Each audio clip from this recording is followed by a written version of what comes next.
Okay. Good morning, friends. Well, good morning, Sudhanshu. Good morning, Diksha. Well, Komal, I suppose you could hear me.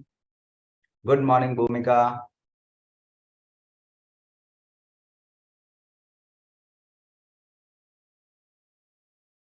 Well, let's start today. We are taking up income which do not form part of total income. In other words, in common parlance, we call it as exempt income. So now by this time, you have gradually moved from the basics. You've seen the definition, some important ones, and thereafter you saw the scope of total income. You also saw the charging, the very important section 4, the charging section. And by this time, you already know that tax is being levied on the total income of a person.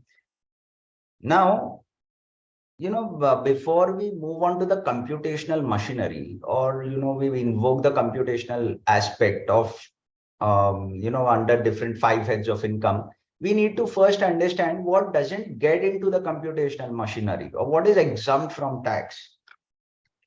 Because all that which is exempt from tax is not going to enter the computational machinery itself. It is exempt. There is no tax on such items of income. Well, ideally, understand any receipt is going to be taxable. If you look at section 2 into bracket 24, which defines income, you would realize that the income is defined inclusively. Meaning what? Meaning, every item is going to be taxable unless and until it is specifically exempted. And therefore, understanding what is exempt is very important. There are certain items which the government wants to promote, and therefore, they would probably want to exempt that source of income. So imagine a situation where, we have a crisis as far as the educational system is concerned. We want more and more non-profit organization coming into education. And therefore, what they'll do is they'll say if at all an institution exists for not for profit and is into education, well, we'll exempt its entire income from the educational institution.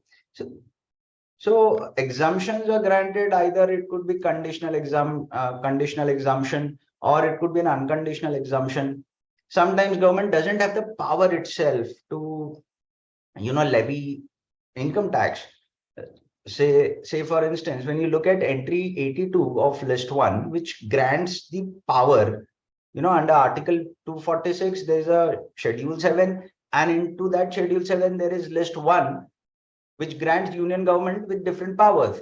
Now, entry number 82 of that particular union list, it grants power to the union government to make laws on taxes on income, to levy tax on income, but excluding agricultural income. So specifically, agricultural income have been excluded from the union list. So if at all anybody could tax it, it could be only the state government and not the union government. And as a natural consequence, you see section 10, clause 1, what it would do is it would grant exemption to agricultural income. So our core objective here is to, one, understand and identify sources of income which are not taxable under that. Learn, how exemptions could be unconditional. There's no condition attached. It is entirely exempt. It could be conditional exemption based on, condition, if you fulfill it. Like say, if you start manufacturing in a SEZ, well, it is conditional. Unless and until you start manufacturing, you're not going to get any exemption. Similarly, exemption could be partial, or it could be entire income could be exempt. So we will see a lot of partial exemptions when we come to the head of salaries. For the time being, when it comes down to intermediate, not all the provisions related to exemptions are covered in your syllabus, thankfully. there are a few provisions of exemptions which are related to individuals, specifically to individuals are covered. All of them, in fact, related to individuals. Let's check section 10, therefore. Okay. We'll also, we'll also take up different MCQs along with the provision so that you get a clarity over the provision. But for the time being, let's just go with section 10. In computing the total income of a previous year of any person, any income falling within any of the following clauses shall not be included. So it says, for any previous year, if you're computing the total income, these items are not going to be included. So one, agriculture. See, section 10(1) says that agricultural income is going to be exempt. The reason why it is exempt is because, union government doesn't have the power to levy tax. Agricultural income is defined under section 2, clause 1A, and it means, so it is a exhaustive definition. You cannot, go beyond this definition of agricultural income. There are broadly 3 items of agricultural income, and it is an exhaustive definition. See, let us see the first source of agricultural income. Agricultural income means rent or revenue from land situated in India. Now, this is important to understand. Rent or revenue from land situated in India. So if the land is situated outside India, well, we are not granting any exemption, though it could be, the income is agricultural in nature, yet since the land is situated outside India, it would be taxed. So imagine a situation where you have got a resident of India, his global income is taxable in India, he gets some agricultural income from his farming activity in the US. Now that is going to be taxed here in India. However, if he has got a land situated in India and he earns revenue out of the use of such land for agricultural purposes, so that land should be used for agricultural purposes. Understand, friends? If it is used for any other purpose, well, even if though it is a agricultural land used for other purposes, the income therefrom is going to be taxed. Let's say you have got a farmhouse, you give it on rent for the purposes of marriage function. Well, the receipts that you're going to get out of that, marriage function, out of the use of the agricultural land, is not going to be exempt. What is going to be exempt here is only if the land is used for agricultural purposes. I hope I'm making myself clear. All right. So rent or revenue from land. It might so happen that I am an owner of land and I do not cultivate the land on my own. But instead of that, what I do is I just give it on rent. Now, rent is, where I give right to use my land, and the person who takes it on rent uses it for agricultural purposes. Even if that be the case, the rent that I derive out of the agricultural land is going to be exempt. Then, so I hope point A is clear to you. Let's move on to point B.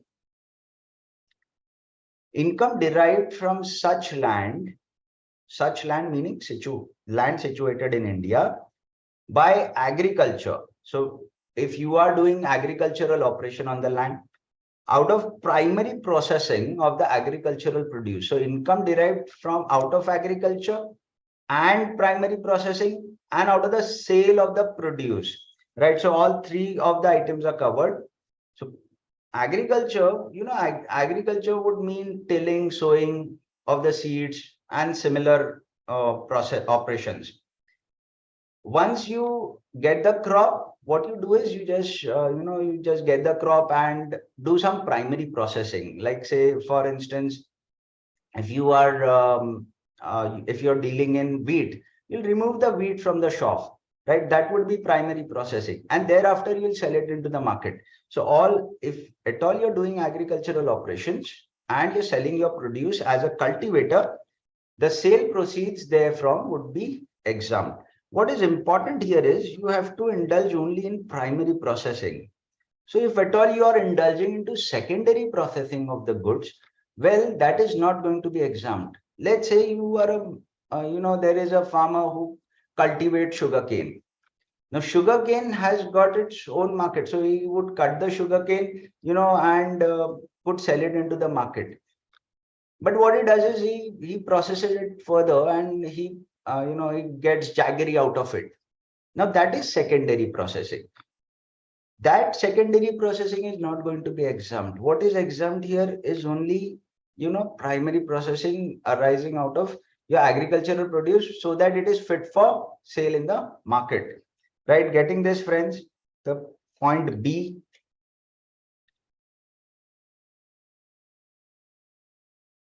Okay.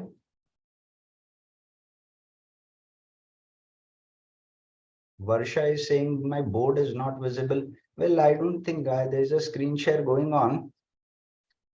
Is the screen share visible? Yes, I could see the screen. Anyways, let's move on to the third aspect. Good, great. Let's move on to the third aspect.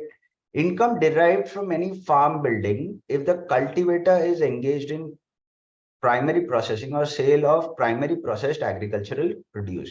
See, it might so happen that the farm has got a farmhouse. It is not unusual to have a farmhouse within a farm. So here you see farm and there is a farmhouse, and this farmhouse could also lead to some additional income. Now, the rent that you derive out of the farmhouse, the rent that you derive out of the land is exempt. We have seen that in the point A that we covered. Here you have got a house in place, a house property, which is in the immediate vicinity of the farm. It should be within the immediate vicinity of the farm. If it is not within the immediate vicinity, then there's going to be no exemption. And this farmhouse should be subjected to land revenue. They say, see, there are only two conditions for this: the rent arising out of this house to be exempt, or the annual value arising out of this house to be exempt. One, it should be into the immediate vicinity of the land. And two, this particular land should be subjected to land revenue or taxes, in other words. And the farmhouse is used, incidental to the agricultural activity. Let's say for storage of the agricultural produce, you would need, you have got a big land and there is a produce. That produce got to be stored somewhere. So this house probably, is used as a storehouse for that agricultural produce. So if at all that is the case, any income derived out of this farmhouse, so it could be rental in nature, but if it is incidental to the agricultural operation, well, the annual value of this farmhouse is going to be exempt. Do you get it? There are two conditions. Condition number one, it should be into the immediate vicinity and should be either used as dwelling unit. So the farmer himself or the cultivator himself is staying in that farmhouse, or his employees are staying in that farmhouse, or it is used as a storehouse. And the second condition is that there should be some tax levied on this farmhouse. Now, sometimes what happens, there are no taxes. Now, why there would be no tax? Well, if it is a rural agricultural land, if the land is located in a remote area, now there's no question of taxes, because there are no facilities absolutely in rural areas, and therefore there's no levy of tax. If at all that is the case, if the land is not situated in an urban area, then even this condition of us being assessed to tax or to land revenue is exempted. So now again, farmhouse would be exempt only and only if it is into the immediate vicinity. Immediate vicinity means it is appurtenant to the agricultural land, adjoining to the agricultural land, and it is subjected to land revenue. However, if it is a rural agricultural land, then it might not be subjected to land revenue. Now, what is a rural agricultural land? Well, that land which is not urban. So let's focus on what is an urban land. Urban land is an agricultural land which is situated within the jurisdiction of a municipality. So if there is a municipality, municipal corporation, cantonment with a population of 10,000 or more, understand. So if it is densely populated village or a town which has got a municipality, well, in that case, if it is so situated within the municipal limit, that land is a urban land. Yes. Now, or what happens sometimes, the land is not situated within the municipal area, but it is very close to the municipal area. It might so happen that it is not into the immediate vicinity of a municipal limit, but then it is relatively close. Let's take it by way of an example. See what happens. Let's say I stay in Mumbai. Now, Mumbai is a very densely populated or it is a cosmopolitan. What happens? I've got an agricultural land. Now, this agricultural land is situated outside the municipal limits of Mumbai city. But it is just, 2 kilometers from the municipal limits. It is 2 kilometers from the municipal limits. And therefore, what they've done, having regards to the urbanization, they have set limits. They say that if the land is located within an area of 2 kilometers, within the area of 2 kilometers of a town whose population is exceeding 10,000 but below 1 lakh. Now, Mumbai has a population of greater than 1 lakh, isn't it? And therefore, I'll have to move to the next part. Then, where the population is 1 lakh to 10 lakhs, it should be within 6 kilometers of the radius of that particular town. And where the population exceeds 10 lakhs, it should be within 8 kilometers of the municipal limits. So now with Mumbai, the population is greater than 10 lakhs.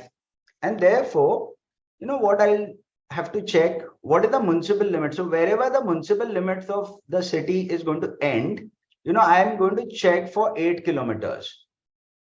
If my land is beyond this 8 kilometers of the limit, in that case, it is rural agricultural land. Else, it is going to be classified as urban. See whether you understand this. So if it is a rural agricultural land, then there is no question of paying taxes. It's fine even if you don't pay taxes or even if the land is not assessed to land revenue. But if it is an urban agricultural land, it should be assessed to land revenue. Only then the farmhouse is going to be exempt. The income from farmhouse would be exempt if it is subjected to land revenue and it is used for the purposes of agriculture and not for any other purpose. So you've got a farmhouse which you probably give it on hire for a movie. In that case, well, that rent that you receive out of the farmhouse is going to be taxable. Are you getting this, friends? Well, this is something you would again have to go through while you deal with capital gains. Because urban agricultural land, any gain arising out of transfer of urban agricultural land is taxable. So you'll see this again while you deal with capital gain under section 45 and the definition of capital asset under section 2 into bracket 14. I hope this is clear.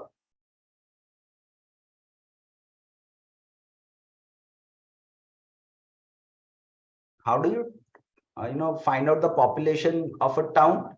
Well, you have to rely on the last preceding census. So the last preceding census that we had in our country was in year 2011. We have a decennial census policy.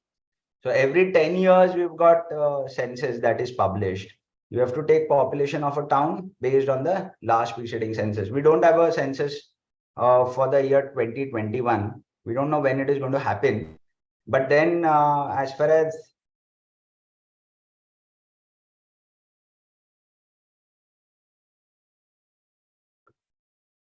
are you getting it, friends? Yes.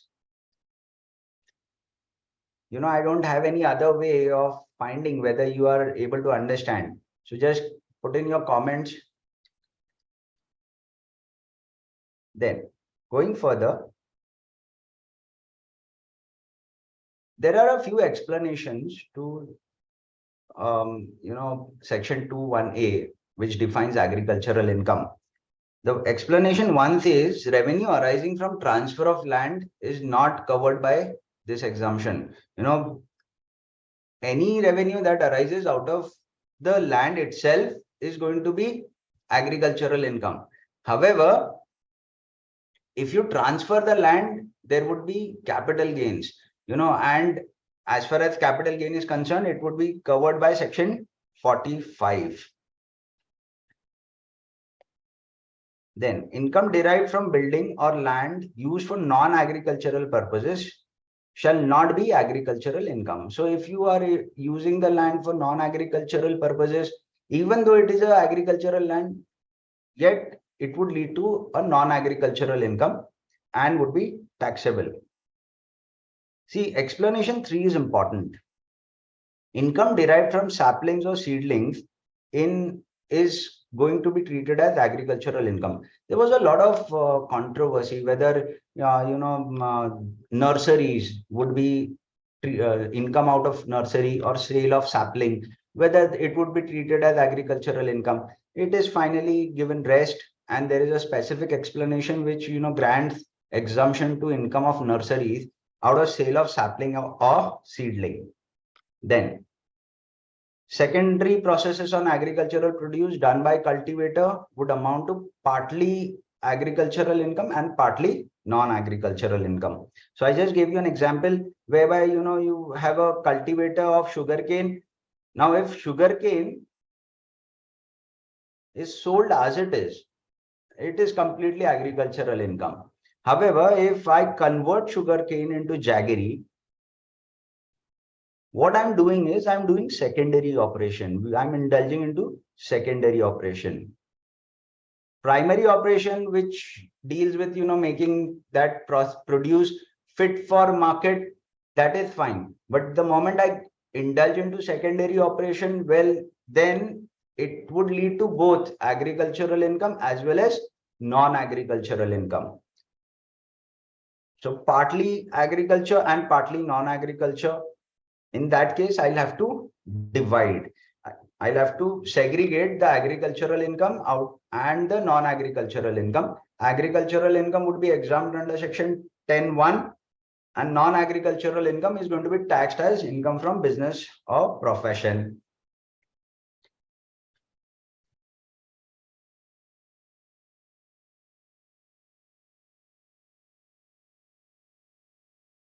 Then going further, see, look here, we have got certain rules which deal with composite activities. Now, composite activities are those activities which lead to both agricultural as well as non-agricultural income. There are 3 important essential crops which we have in India, and which necessarily undergo secondary operation. Most of the times they'll undergo secondary operation. Let's start with tea. So rule 8 deals with cultivation of tea. Now, usually tea is not sold, in its raw form. There is some process that is carried on the tea leaves to make it, more profitable. So more often than not, tea is going to be processed further. It is going to undergo secondary processing. And therefore, Rule 8 deals with such a situation wherein what they say is a seller of tea who's indulging into secondary processing, like say drying of the tea leaves and curing of those tea leaves, packing the tea leaves and then selling it. In that case, since he's a cultivator also, there would be both agricultural as well as non-agricultural income. So agricultural income would be deemed to be 60%. So whatever the net income of a person is out of the tea cultivation and sale, subsequent sale, whatever is the net income, 60% of it would be treated as agriculture and 40% would be treated as non-agriculture or business income. Let's check it with an example. See here, we've got an example. Could you see it on the screen? Miss Riddhi reports net income of rupees 5 lakh from the activity of growing and manufacturing tea. What is her business income? So Riddhi, what Riddhi is doing, she is not only growing tea, but she's also doing secondary processing or manufacturing tea. She actually sold tea leaves as it is, without any processing. In that case, entire income would have been agricultural. But since she has done some manufacturing, well, therefore, the entire income would not be agriculture, but some part of it would be business income. So what is that business income? As per Rule 8, we just saw that in respect of tea, Rule 8 says whatever is your net income, 60% would be treated as agriculture and 40% would be treated as non-agriculture or business income. And therefore, 40% of this 5 lakhs is going to be 2 lakhs. So yes, fantastic. Okay, Darshan, yes, you're right. Sudhanshu, wonderful. So yes, 3 lakh rupees of agriculture and 2 lakh rupees of business income. Wonderful. Good, Prasanna. Let's move on. So similarly, similar to tea, you also have got rules for rubber and coffee. As far as rubber is concerned, if at all rubber is processed further, it would lead to composite income whereby 65% would be treated as your agricultural income and 35% would be treated as non-agricultural income. So I'll just give you an MCQ. See, you've got an MCQ on your screen.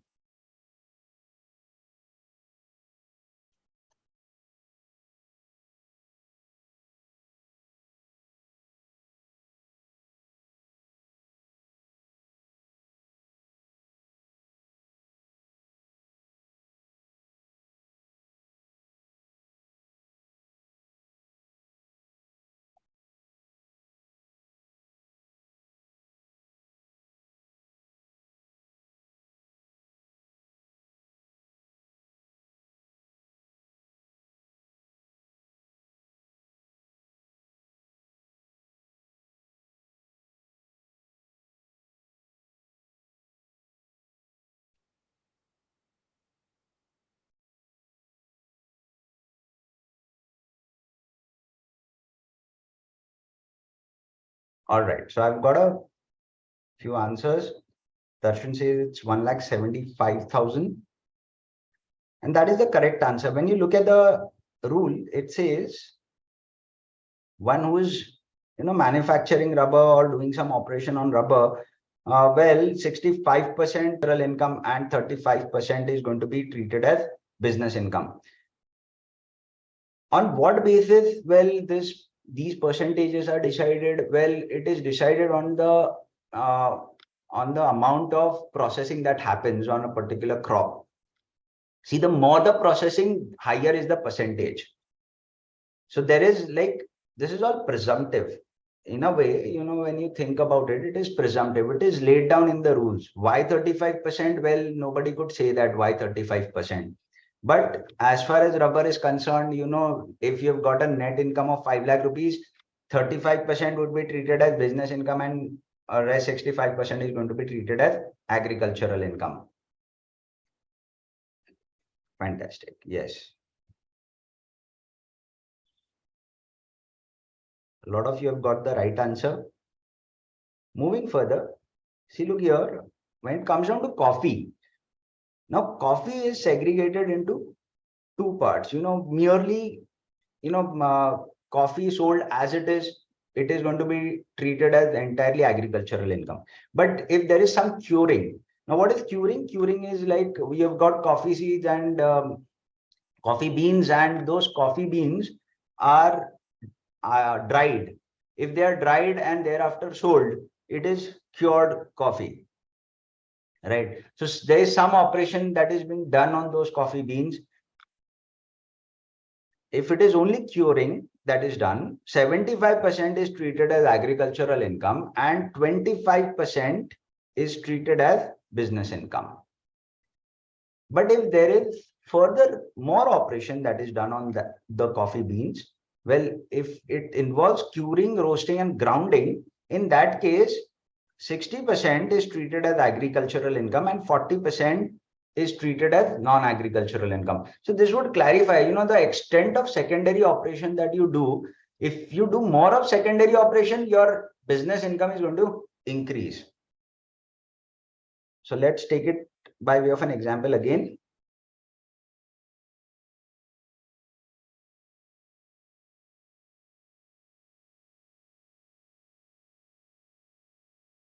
Okay.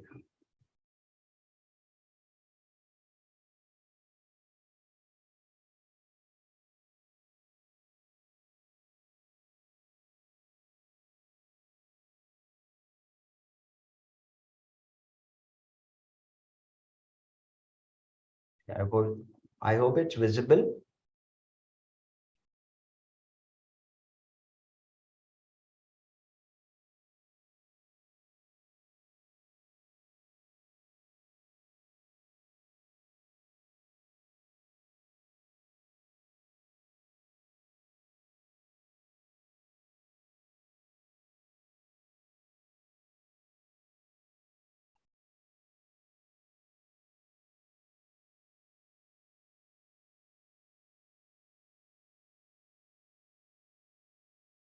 Okay, so a lot of you have answered 4 lakhs. This is a trick question. Read the question carefully. So Kriti, Kavita, Shekhar, Bhumika, you have to read the question carefully.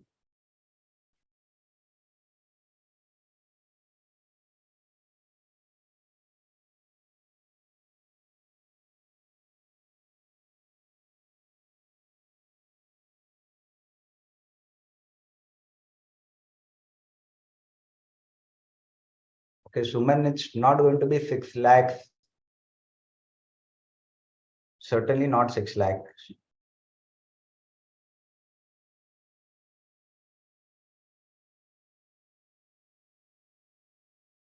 Okay, good Darshan, good Vaishali. Could you give me the logic? Why, Darshan, you think it is 10 lakhs? Or Vaishali, could you tell me the logic of why 10 lakhs?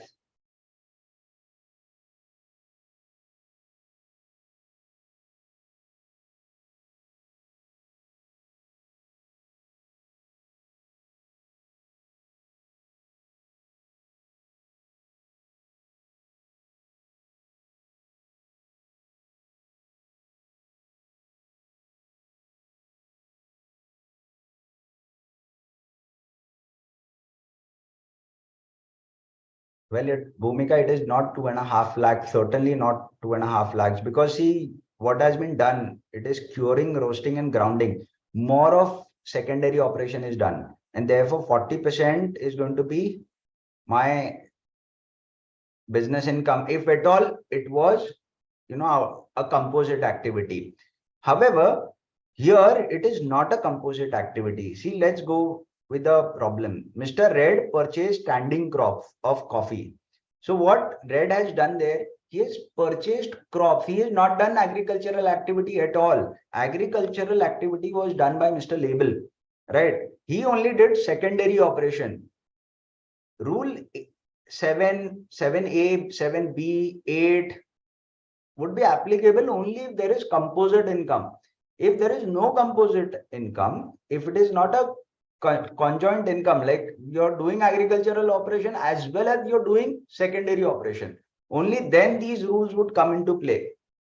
But otherwise, entire income is going to be business income in this case, because Red has purchased standing crop, agricultural operation was done by somebody else, and he has done only secondary operation. Therefore, entire 10 lakh, yes.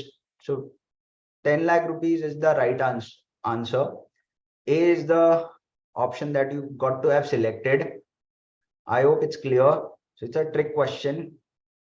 Then moving further, so we have got rule for rubber, coffee and tea, whereby percentages have been determined. But there are so many crops that are grown in India, and there would be composite operation on most of the crops. So the region where I come from, we have got a lot of cotton, we have got a lot of banana here, a lot of banana cultivation does happen. Now, secondary operation would take place in respect of cotton, whereby the seeds of the cotton would be removed.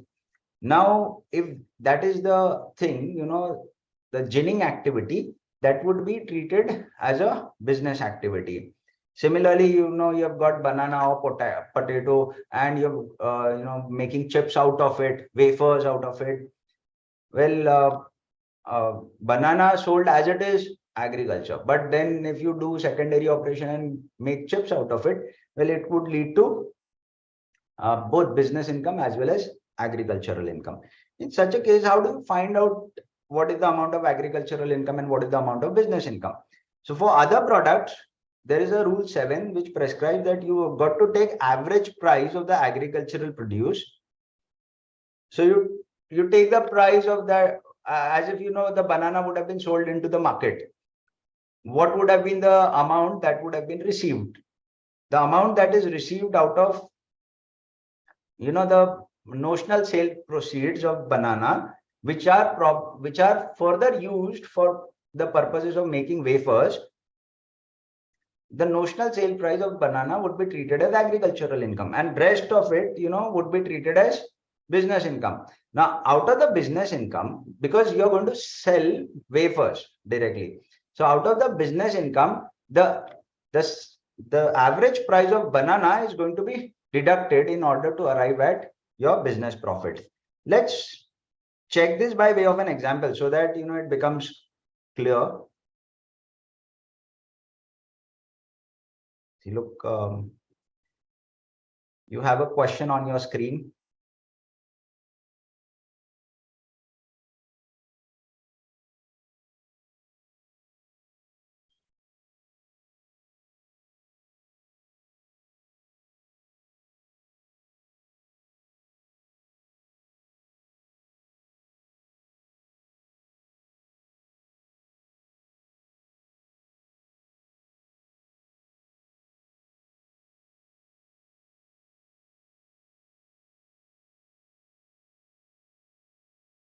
By the time you go through the question, the MCQ, there is one question from Darshan. He is asking, what happens if I only cure and roast and don't ground the coffee?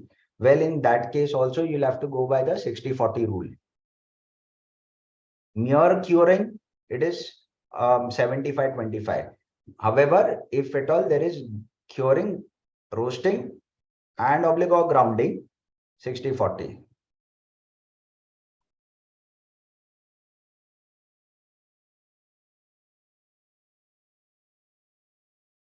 Well, rental income could arise from agriculture. It could be either rental income out of the agricultural land itself. Now that rent would be paid by the cultivator to the owner. The rent in the hands of the owner would also be treated as agricultural income and would be exempt from tax. sometimes what happens, rent is paid in kind. So cultivator grows crop and what he does is he gives a certain amount of the produce to the owner. Now, even if it is in kind and the owner is going to subsequently sell the product or sell the cultivated produce, well, still his sales would be exempted. So rent could be in cash as well as in kind. I hope, Keshav, that solves your query.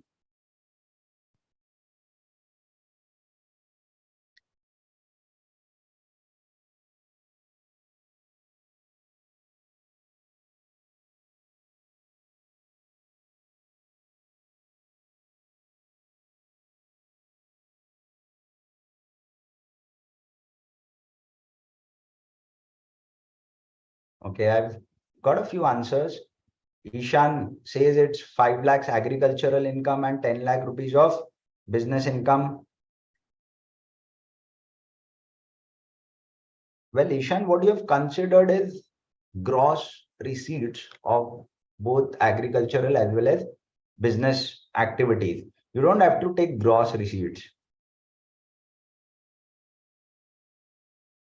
Okay, Varsha says, yes, it is 1 lakh rupees of agricultural income and 3 lakh rupees of business income. Well, Varsha, you're right, bang on right. Agricultural income would be 1 lakh, and therefore you're going to select option B. And here, business income is going to be 3 lakhs. You're going to select option C. Read the problem carefully. Jingles grows banana and further processes its produce to sell them as wafers. The market value of banana produce is 5 lakhs. So banana, had the banana been sold as it is, he would have received, or Jingles would have received 5 lakhs. The cost of cultivation of banana was rupees 4 lakh. So the agricultural income, had there been no other activity, what would have been the agricultural income? 5 lakhs minus cost of cultivation 4 lakhs, 1 lakh rupees of agricultural income. However, what Jingles chose, Jingle manufactured wafers which were finally sold in the market for 10 lakhs. So, and the conversion cost, you will have to deep fry the banana chips, and therefore the conversion cost is given to us, which is going to be 2 lakhs. So 10 lakhs minus 2 lakhs, that is 8 lakh rupees of business income. However, don't forget to reduce 5 lakh rupees, which is nothing but the cost of banana. So 3 lakh rupees is going to be my business income. 3 lakh rupees of business income and 1 lakh rupees of agricultural income. Do you get it, friends? Everybody?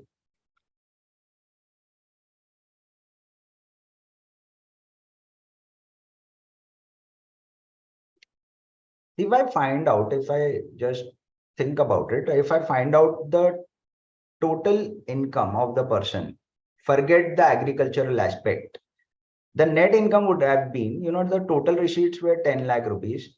The cost of cultivation was 4 lakh rupees. And the cost of conversion was 2 lakhs. So my net profit was 4 lakhs. Now that 4 lakhs is divided into 2. Agricultural income 1 lakh and business income 3 lakhs. Yes. So moving further.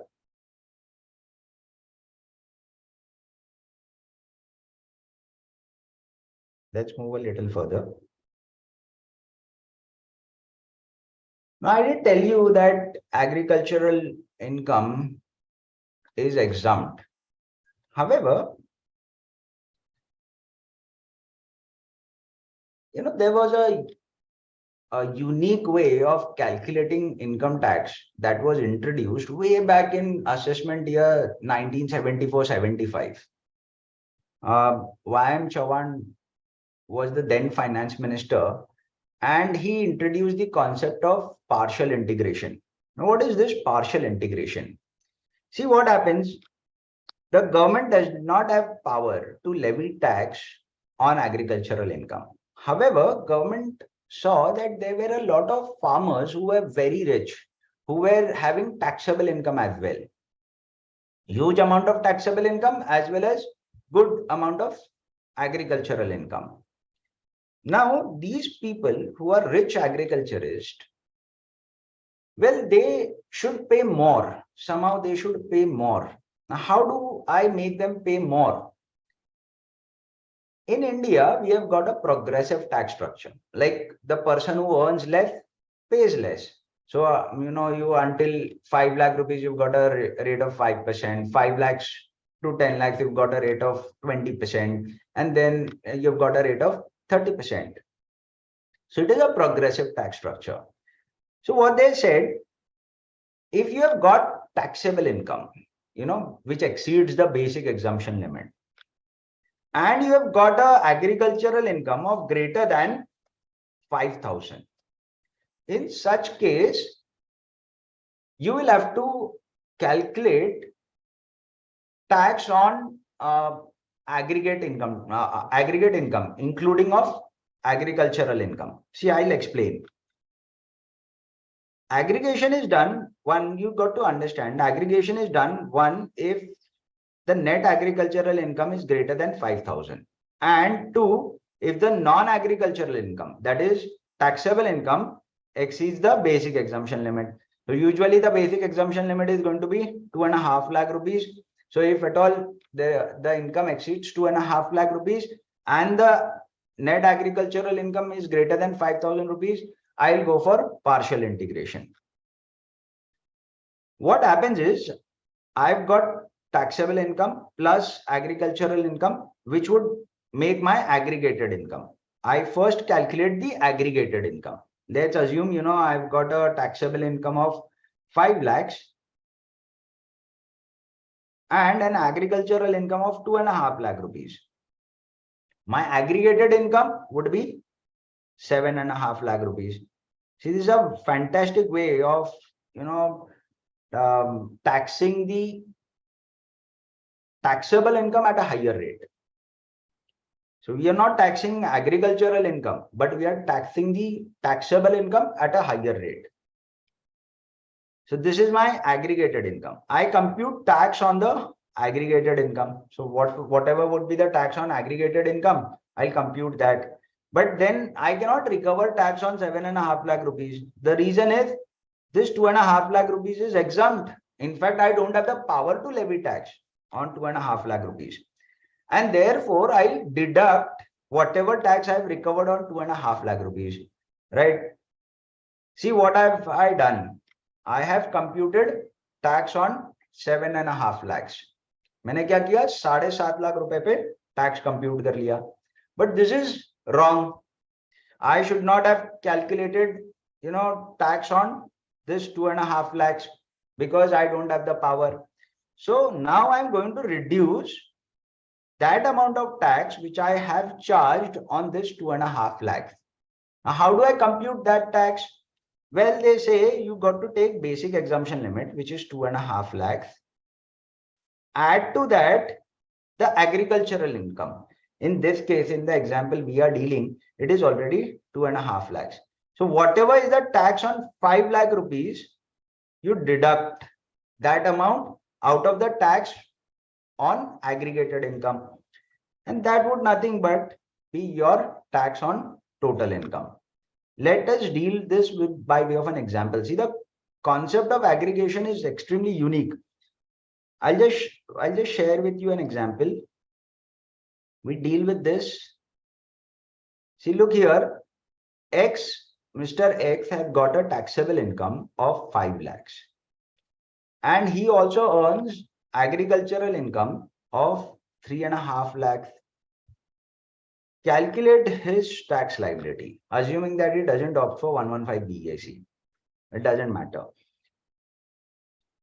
Here, his income, taxable income is 5 lakhs. However, his agricultural income, look at this, it is 3.5 lakh rupees.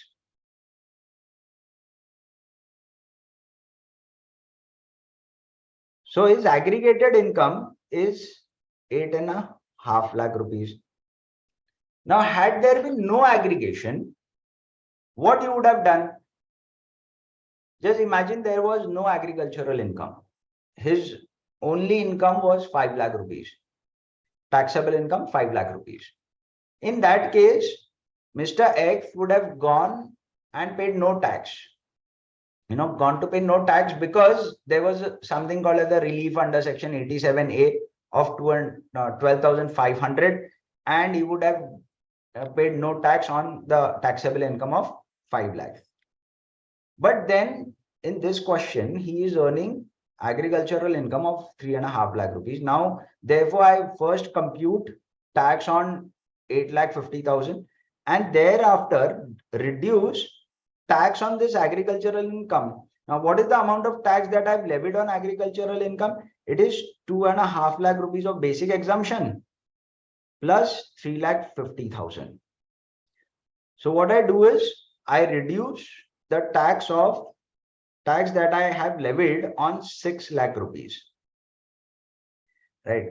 So I compute tax for 8.5 lakh rupees, and I also compute tax to be levied on 6 lakh rupees. And probably you'll get the right answer.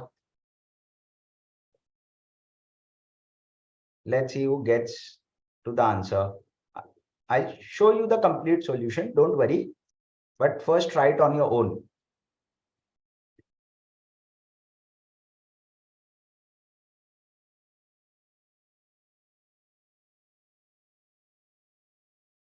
Don't worry if you did not understand. I'll again explain while we discuss the solution. For those who have understood, just try it out.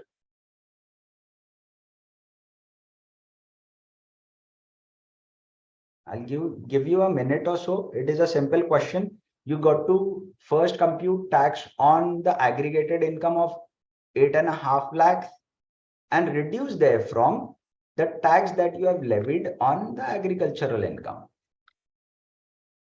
I'll explain again. Don't worry. Just give it a try. So tax on 8.5 lakh rupees, deduct therefrom tax on agricultural income.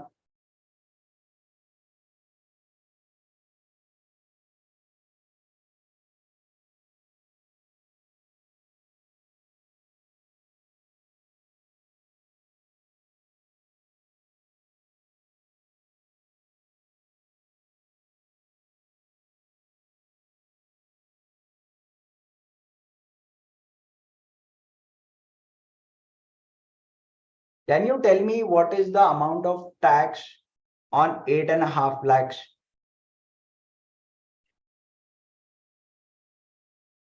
चलो बोलो 8.5 लाख रुपए पे कितना tax बनता है?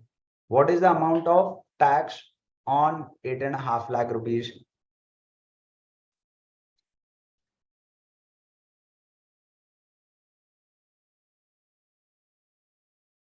Can you also tell me what is the amount of tax on 6 lakh rupees?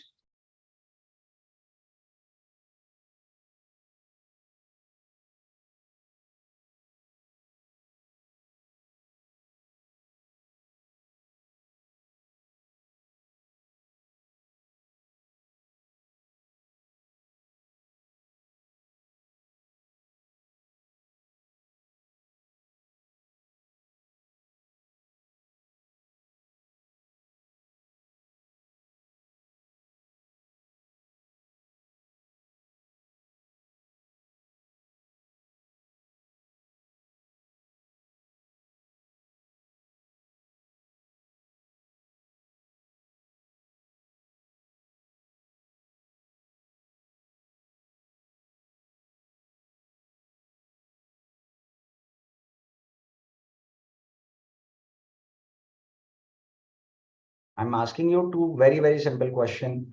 What is the amount of tax on 8.5 lakh rupees?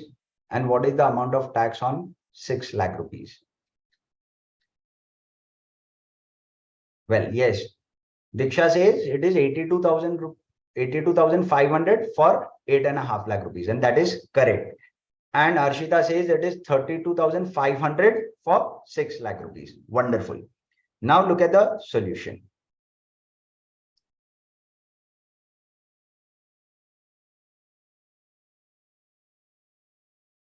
See, first what I do is I find out when it is the case of individual, we have got a progressive tax structure.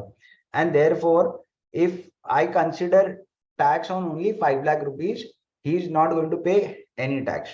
But then once I aggregate, once I add the agricultural income, well, the total aggregated income becomes 8.5 lakhs.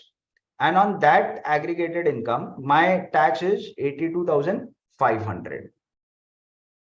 However, this income of 3.5 lakh rupees was not liable for tax.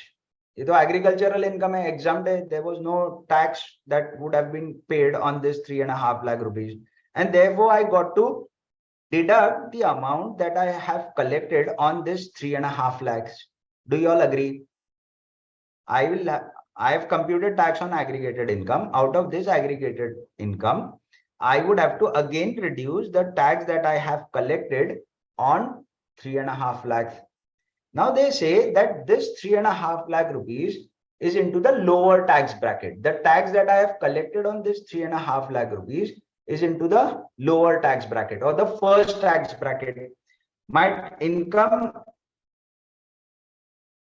the tax that I have collected on this 3.5 lakh rupees, therefore would be my basic exemption limit plus the agricultural income.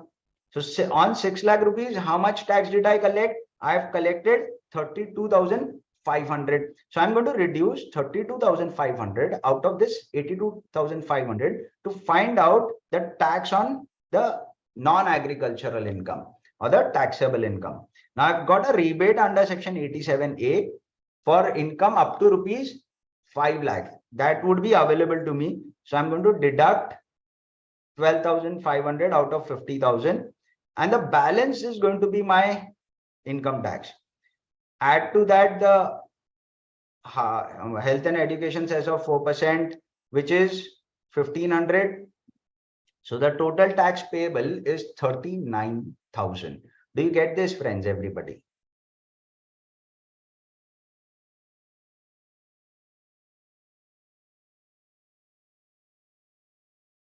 So just go through the solution once.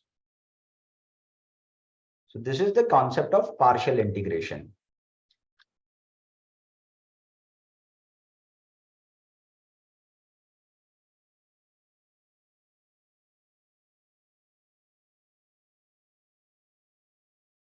So understand, I did not levy tax on agricultural income, but I have levied higher tax on the taxable income of Mr. X. Then moving further,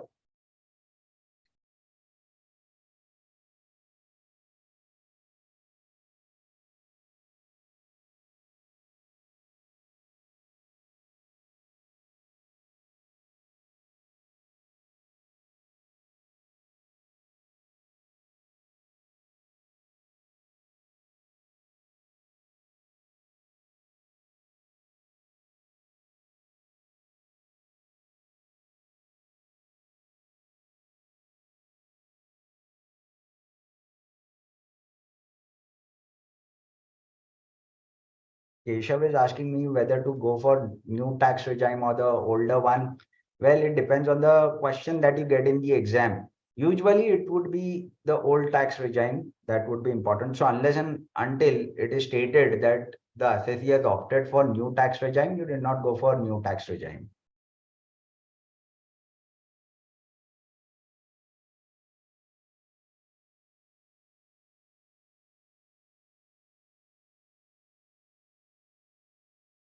Those who are still have a doubt of how the partial integration works, just read it carefully, just go through that MCQ. It is one of the very simple MCQ. Try out different permutation combination and check how it works, and I have got no doubt that you'll get it. Now section 10 clause 2. The clause 2 deals with income received by member or sum received by member of a HUF. Any sum that is received by an individual as a member of the Hindu undivided family is exempt in the hands of the member. Understand, an HUF or a Hindu undivided family is a separate tax unit as far as Income Tax Act is concerned. It is not a legal entity, but it is a separate tax unit. So you file a return of income of the HUF separately, and it is a different status. Now HUF pays tax on its income, and that income is further distributed amongst the members. Now it so happens that a member receiving income from HUF, if he is subjected to tax on that income, there would be double taxation. And we don't want double taxation to happen, because see, members of HUF and HUF are not different entities. They are all the same. And therefore, a specific provision in form of clause 2 of section 10 is inserted, whereby they say that any sum received by an individual as a member of HUF is going to be exempt under the Income Tax Act, because the HUF would have already been taxed on that amount. So either sum is received by an individual, or where the sum has been paid out of income of the family or the impartible estate of the family.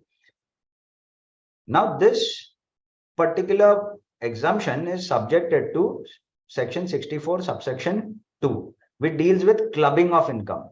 Clubbing. What happens if an individual throws his individual property into the common pool?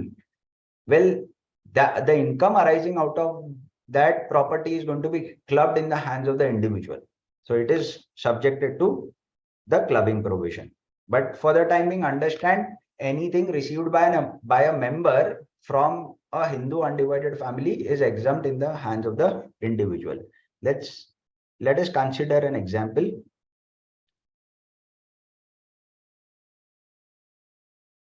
See here.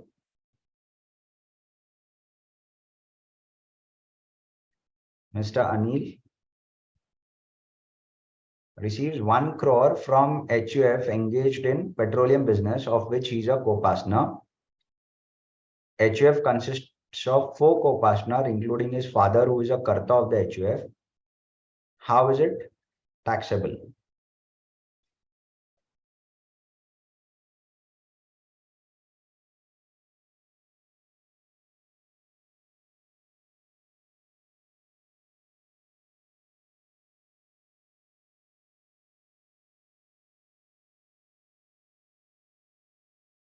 Just go through this MCQ, give me the answer.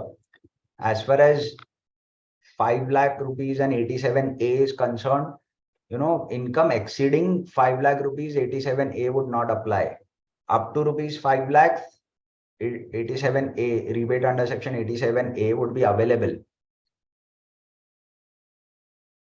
In the earlier problem of Mr. X, his taxable income did not exceed 5 lakhs. So only if it exceeds 5 lakhs, we don't give the rebate under section 87A. Okay.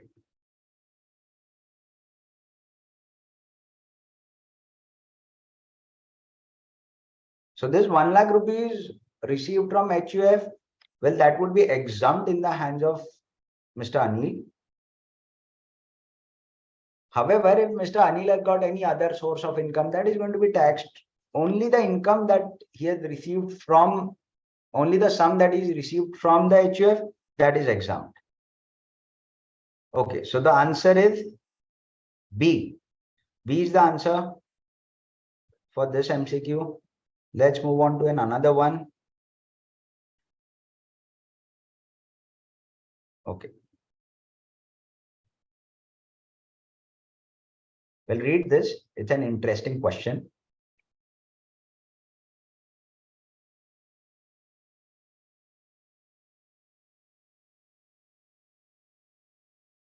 You're right, Bhumika. You're right, Shekhar. As far as the earlier question was concerned, read this question and let me see who answers it well.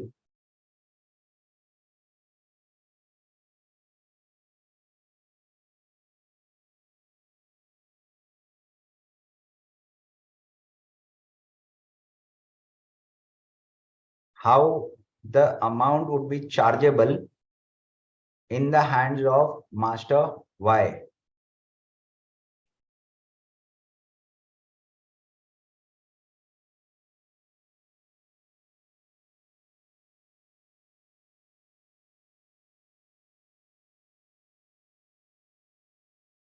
Arya, your answer is for which question?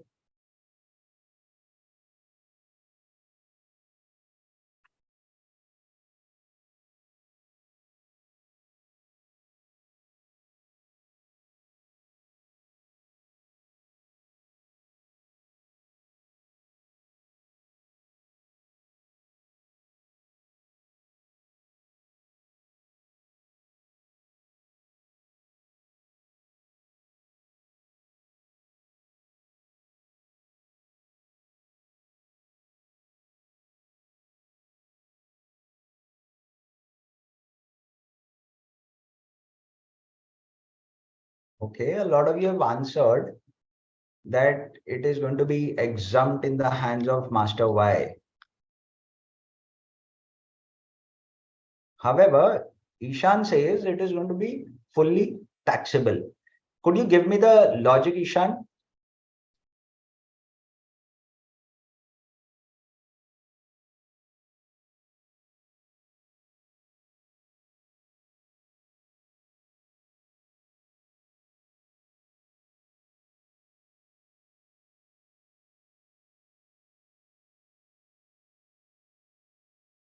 Okay, Guduri, can you give me the logic of why A?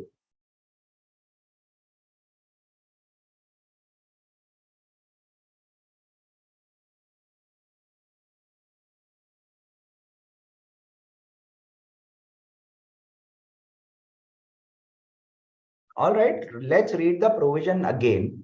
What it says, subject to the provisions of subsection 2 of section 64, any sum received by an individual, so any sum received by an individual as a member, right?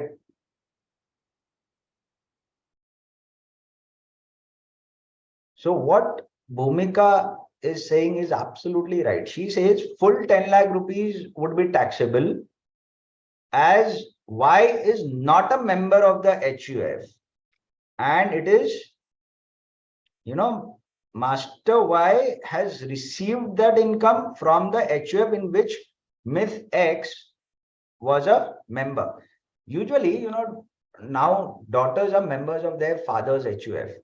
Now, son of daughter, any amount paid by the HUF of father to the son of daughter would be taxable. The reason is son of daughter is not the member of that HUF, right? So Master Y is not the member, and therefore this income is going to be not exempt under section 10(2). What happens to that income is a separate question, but then it is not exempt under section 10 subsection 2. Do you get it, friends? Had it been paid to Miss X, yes, it would have been exempt. Wonderful, Rao. Yes, it was a trick question again. Going further, 10(2)A. Clause 2A of section 10, partner share in the total income of the firm, which is separately assessed. So if there is, partnership firm, the income of which is separately taxed under the Income Tax Act, it is a separate tax unit. You file a return for partnership firm. Any profit that which is distributed amongst the partner is already tax paid, and therefore to avoid double taxation of the same income, the partner share in the profit of the firm is exempted. What is not exempted though is remuneration interest. Now that remuneration interest would be taxable under section 28V. It is specifically covered by the charging provision for profits and gains of business or profession. So any remuneration interest by whatever name called would be covered by PGBP, and the share of profit would be exempted under section 10(2)A. Do you get this? Simple. So the analogy is similar to section 10.2. It is to avoid double taxation. Then moving further, section 10 clause 4. Any income of an individual in the nature of interest. So income to be received by individual, and it is in the nature of what? Interest. Interest from money standing to the credit of NRE account. Now, what is this NRE account? Non-resident external account. It is the account of a non-resident person in foreign currency. So it is not the rupee which is deposited, but it is some foreign currency which is deposited. So it could be US dollar, or it could be pound or euro. So it could be any other currency apart from Indian rupee. We needed a foreign exchange. There was a time when India did not have too much of foreign exchange, and therefore more and more non-residents should deposit their money in forex, for foreign exchange. And that was the reason why the interest on such non-resident external account have been exempted. However, non-residents do also maintain NRO account. O is the ordinary rupee account. So interest arising on that non-resident ordinary rupee account is going to be taxable.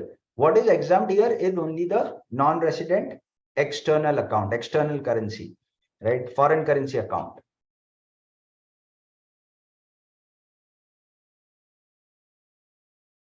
Okay. This is interesting again.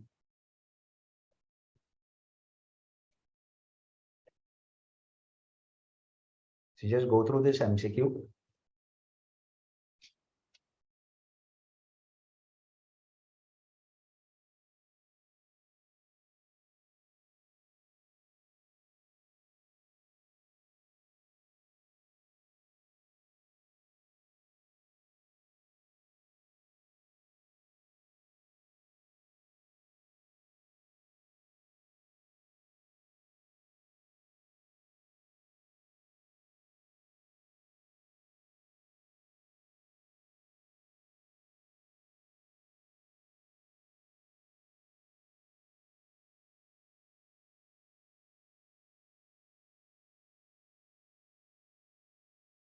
Priyanka, non-resident, opens a NRE account jointly with her husband Nick, who's also a non-resident. So both of them are non-resident and they open an NRE account.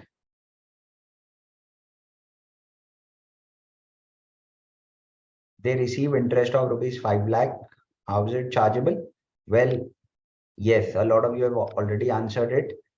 It is fully exempt in the hands of the individual. And merely having a joint account, this is something that I wanted to impress upon. Merely having a joint account does not mean they constitute an association of person.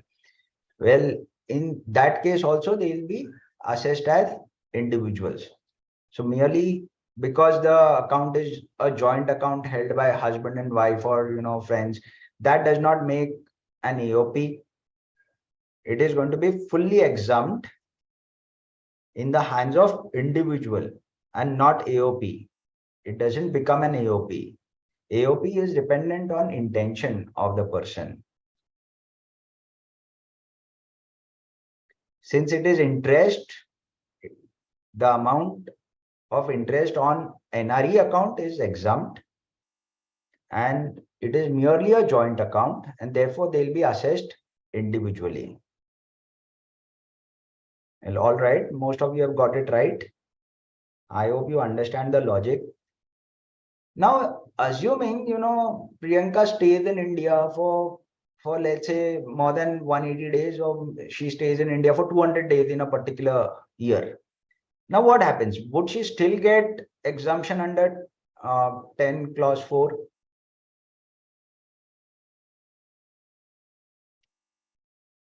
What do you think?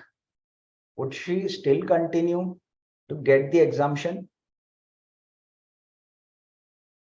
she had opened an NRE account, but subsequently she becomes a resident.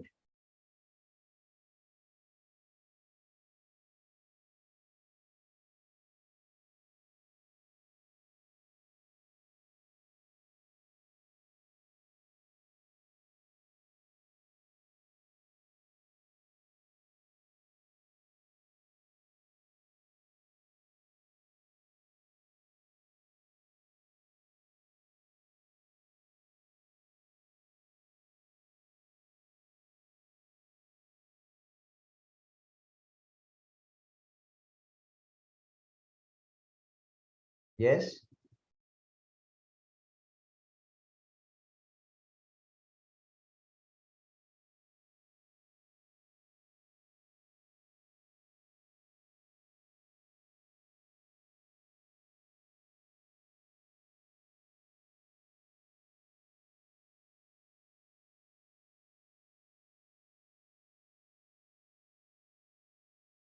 Okay. In that case, she loses the exemption if she's a resident. It is available only to non-residents. Let's move further. Now, clause 6 would deal with individuals who are not citizen of India. So if at all a person is not a citizen, well, we're not talking of a non-resident or a resident. We are talking of an individual who's not a citizen of India. And he's an official at any of the embassy, high commission, consulate. So there are different high commissions, of different country, or embassies of different countries in India. Those are diplomatic mission. Now, usually the diplomatic mission in substance are sovereign territory of that respective country. So you've got a US embassy, it would be the area of the US within India. So whatever income the diplomats are going to earn, by virtue of that embassy located in India, their salaries, etc., that is not going to be taxed here in India. It would be taxed in the US. So officials, remuneration received by officials of embassy, high commission, consulate, that is exempt under section 10, clause 6. However, there is only one condition, that similar exemption should also be available to Indian official in the respective state. So if at the Indian embassy the officials are exempted, so Indian embassy in the US exempts the officials working in the Indian embassy. In that case, we would also exempt their officials who are working in India, right? So it is a bilateral thing. You exempt our employee, we are going to exempt yours. Then further, even the staff. So it is not just the official or the ambassadors, etc. The staff that these officials employ, their income is also going to be exempt. Similarly, remuneration received by employee of foreign enterprise. It might so happen that there is an employee of a foreign enterprise who comes to India for some survey, etc. He just travels in India, and during that tenure, he receives some remuneration. Now, there would be, the services, since the services are rendered in India, the salary would be deemed to accrue here in India, and therefore, one may want to tax this income. Now, imagine a situation where, someone like Elon Musk, he comes down to India. The remuneration that he receives is humongous. He receives, he's the most highly paid person. So it would be probably 1 lakh, in crores that he would receive remuneration in a day. So if he's there for couple of days, well, hundreds of crores would be taxable here in India if I don't exempt it. So therefore, what they say is remuneration received by employee of a foreign enterprise for services rendered by him during his stay in India would be exempt, provided one, the foreign enterprise is not engaged in any business within the country. Two, his stay is a short stay. he's not there for a longer period. He stays for less than 90 days in a year. So in an aggregate, lesser than 90 days, well, it is going to be exempt. Such remuneration is not deductible from the taxable income of employer in India. So if the three conditions are satisfied, in that case, remuneration of a foreign citizen from a foreign enterprise would be exempt here in India. So usually you would see there are airlines, their pilots or the crew, they would come, there is a US to Mumbai flight, and the flight lands in Mumbai, and the pilots or the crew, they stay in India for a couple of days and they go back again. Now, whether that 3-4 days which they stay in India, whether the remuneration from the foreign airline would be taxable here in India, the answer is no, because their stay in aggregate would not exceed, usually not exceed 90 days. If it does so exceed 90 days, it would be taxable here in India. Do you get it, friends, everybody? So the three conditions: foreign enterprise is not engaged in any trade or business within the country. Because if it is engaged in trade business within the country, what happens is it would have to file its return of income, and what it would do is probably, the remuneration that it pays to the employee, it would claim that remuneration as deduction here. So if it is claimed as deduction within the country, within India, then that remuneration should also be taxed within India, right? And therefore A and C are corollary of each other. But I hope you're getting it.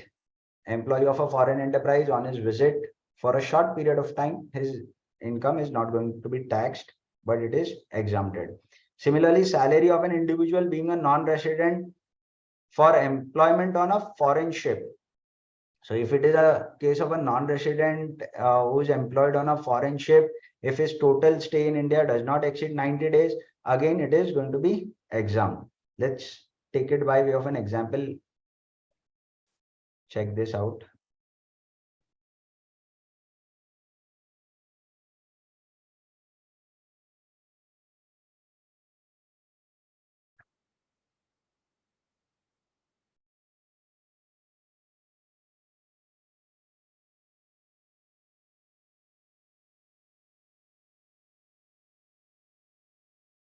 Okay, just check this particular question, then we'll go on a break.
Okay. All right, friends. Yes, salary of Vasco da Gama, a foreign citizen, is employed with Portugal Inc., a foreign company, receives salary during his stay in India. The salary is exempted provided his stay in India is less than 90 days. Wonderful. So this is the correct answer. Let's finish clause 6. There is one short, provision. Remuneration received by foreigner as an employee of government during his stay in India with for training in any of the establishment controlled by central or state government. So generally there are, joint naval exercises or joint military exercises between two countries. So India and US, for the purpose of cooperation, would have such joint military exercises. You would have heard about it. If there is such training going on, and if at all an employee of uh, the other countries is here in India, his remuneration during that training period is going to be exempt here in India. All right. So this is about the foreign citizen. Before we move on to the next clause, we'll take a short little break and assemble again in 5 minutes.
I've got one query from Darshan, and he's asking why Mrs. X son, Master Y, is not a member.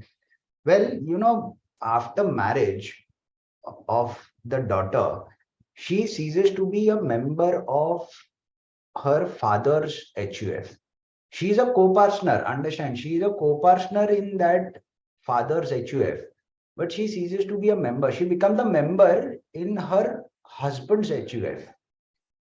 The son of Mrs. X would be a prospective heir, but at the moment, he's not a member of her father's HUF, and therefore, well, in that case, the amount that he receives would not be exempt. I hope it clarifies your doubt.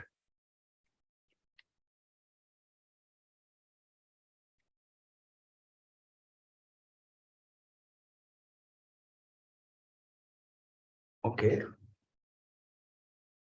Now moving further, amount received from government. I hope the screen is visible.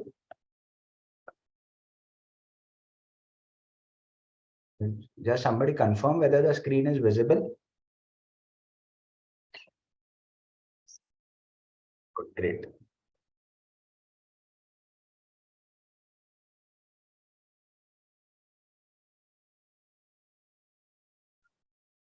Clause 10 BC, it deals with compensation provided by government or any local authority. So it could be state government, central government, if they are providing any compensation for any disaster, right? If there is a disaster and any compensation is being provided, in that case, such amount which is received by an individual would be exempted. Like, let's say, like a tragedy like a Bhopal gas leak.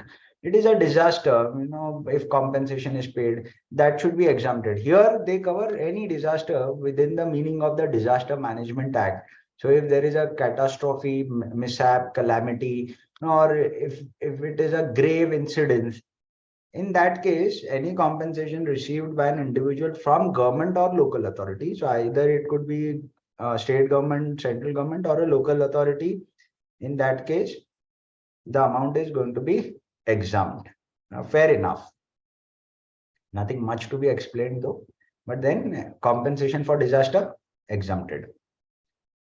If you remember, COVID was also was exempted. The amount received during COVID period, it was exempted under section and not taxable under section 56. So amount received from individuals also was exempted. However, for the purposes of 10 BC, we are covering only the amount of compensation received from government or local authority. Any payment from Provident Fund to which Provident Funds Act 1924 applies is exempt under section 1011. Well, we are going to deal with Provident Fund in detail while we discuss salaries. So there are a few items of exemption which we're not dealing right away, but we are going to deal with them as and when we deal with those heads of income. So something like a leave travel concession or gratuity or leave salary, etc. So 10.5, 10.10A, 10 section 10.10. These are all provisions we are going to deal while we discuss salary. Similarly, Provident Fund also I'll discuss when we discuss income under the head of salaries.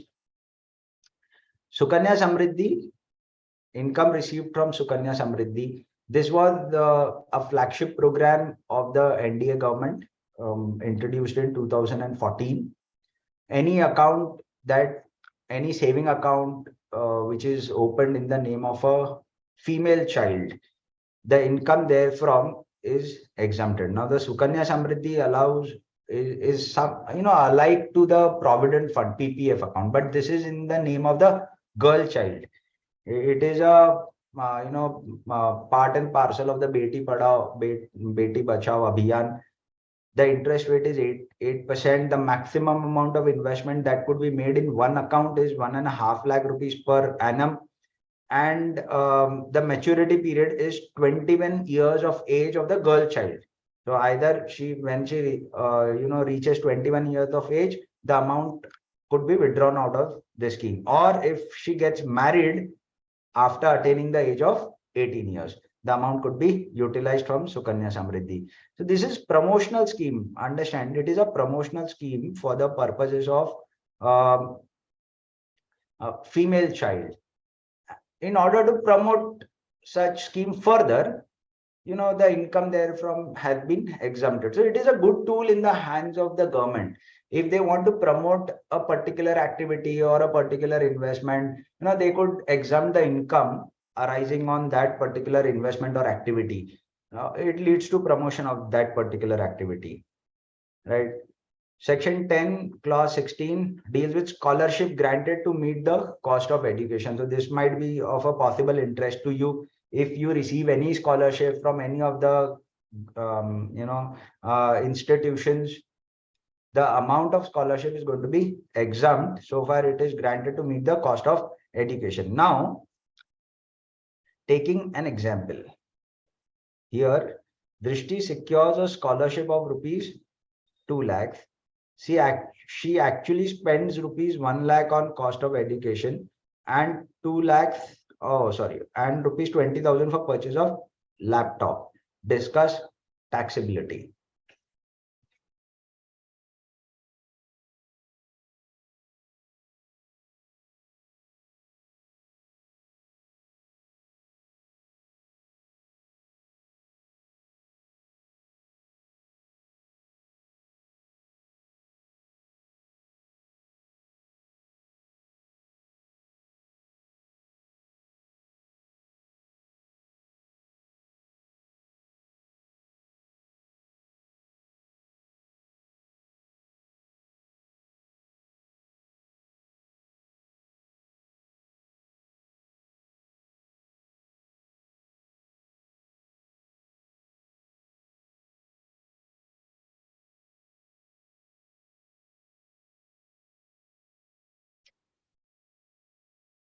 Okay, the notes are not available on the BOS portal.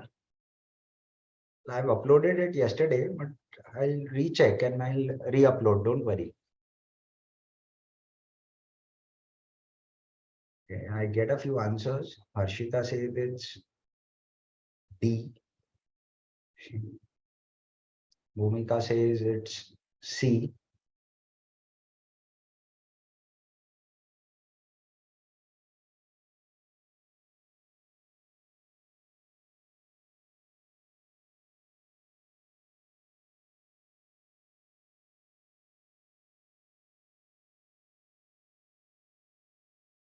Okay.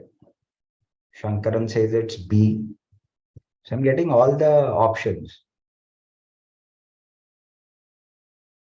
All right. The right answer is the entire income of 2 lakhs is going to be exempt. The entire scholarship of 2 lakh is going to be exempt.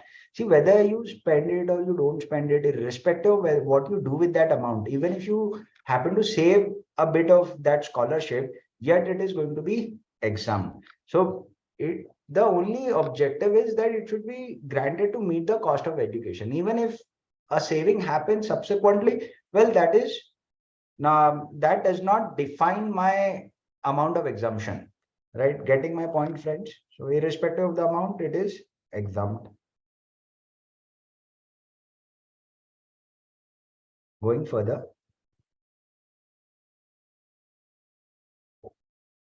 any income by way of daily allowance received by any person by reason of his membership in parliament. So daily allowances are given to MPs and MLAs. So if at all daily allowance is given to such MPs and MLAs, that is exempt under section 10 subsection clause 17. See, what is not exempt? Salary paid to the MP. Salary is taxable. Whatever amount that MP is going to get, by virtue of being a member of parliament, that is taxable. What is exempt is only the daily allowance, the constituency allowance. So two of the amounts are exempt. Some part of the exemption also comes in form of section 1014. We'll discuss 1014 again while we discuss salaries, but then daily allowance and constituency allowance given to MPs and MLAs are exempt under section 1017.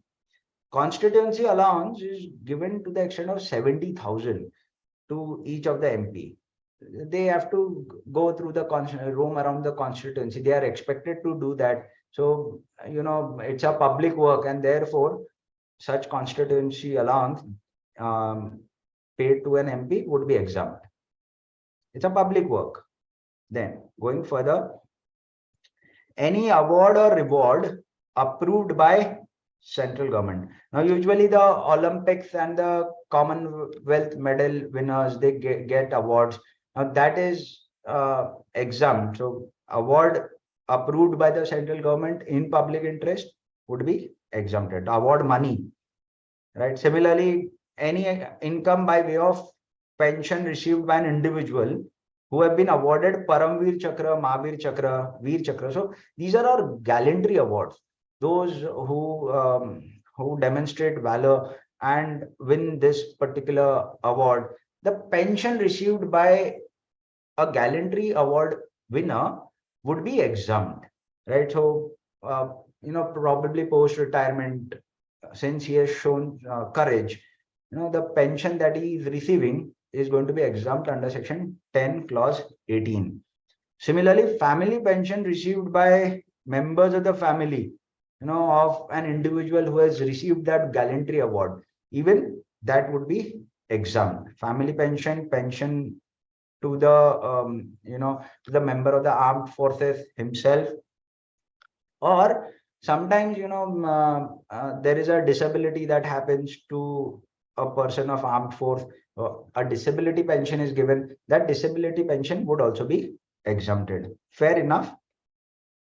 Now, what is family pension? Family pension could be received by spouse or children, but it could also be received by dependent parent, brother and sister of that individual.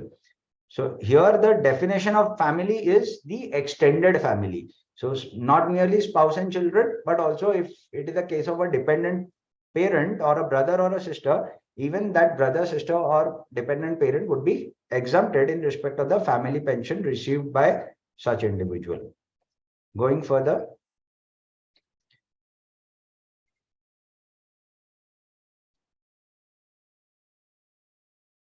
Section 1026 AAA, it deals with income of a Sikkimese individual. When a Sikkimese individual receives any income within the state from a source arising within the state of Sikkim, that source is exempt. So a Sikkimese individual working in the state of Maharashtra, income arising in Maharashtra, that is not going to be exempt. What is exempt here? Sikkimese individual and the income arises from any source in the state of Sikkim itself, that is exempt. Or income by way of dividend or interest on securities. So dividend and interest could arise anywhere across the country, but in respect of any other source, it should arise in the state of Sikkim only. So the business run in the state of Maharashtra, income therefrom would be taxable, even though the individual is a Sikkimese individual, right? Further, it goes on to say that provided nothing contained in this clause shall apply to a Sikkimese woman who marries a non-Sikkimese. So if she marries a non-Sikkimese, she is not entitled to this exemption.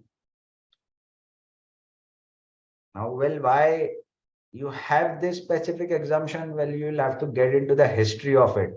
Somebody asked me, why just Sikkim and why not other states? The reason is,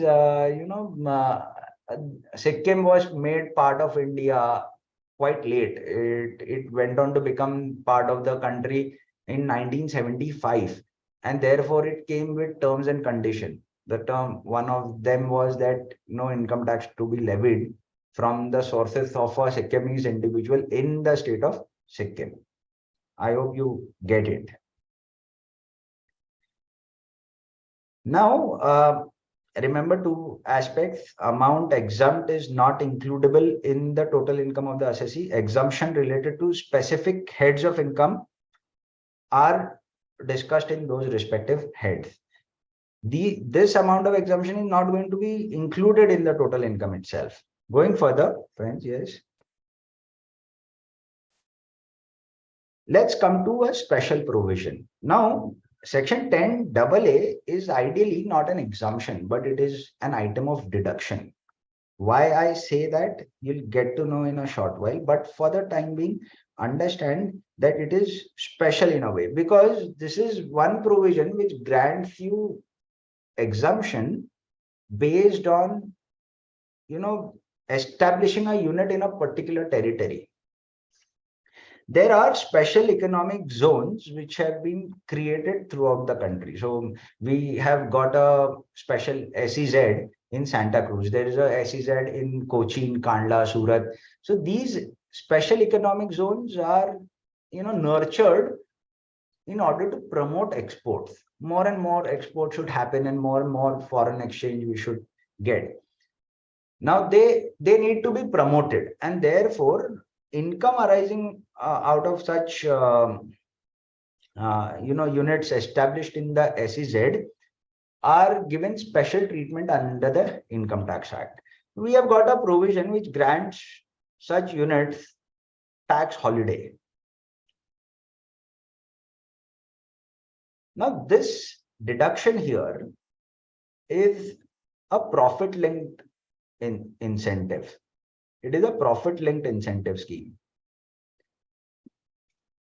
What has government done in the recent past is that they moved from profit linked to investment linked deductions.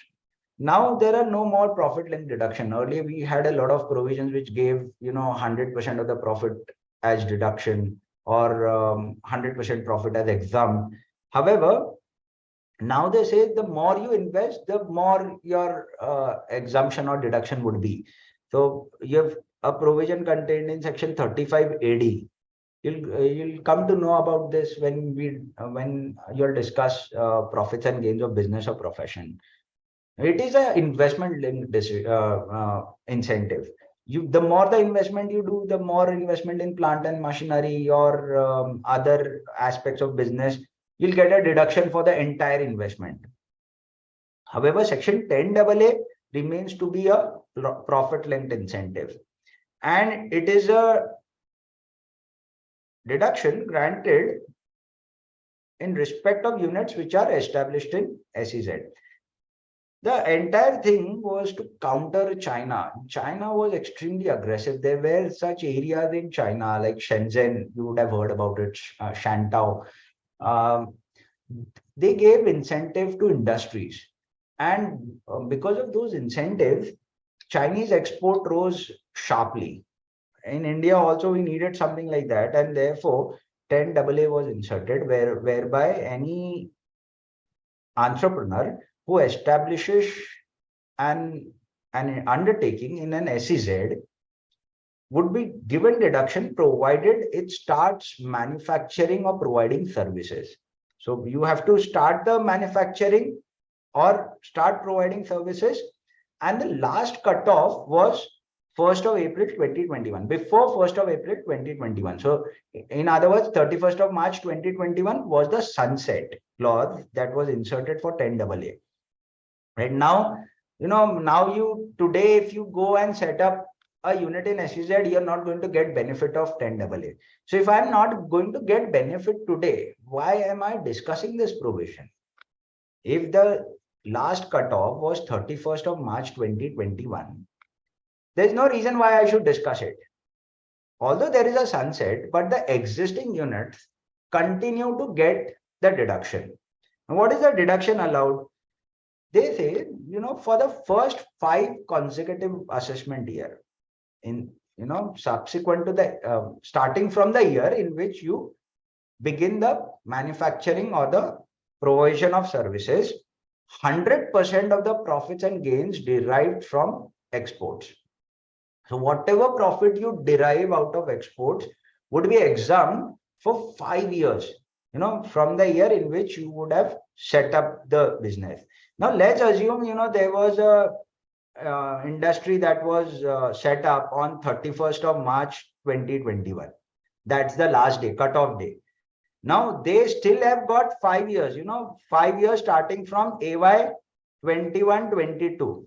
So up to AY 26-27, 25-26, sorry, both inclusive.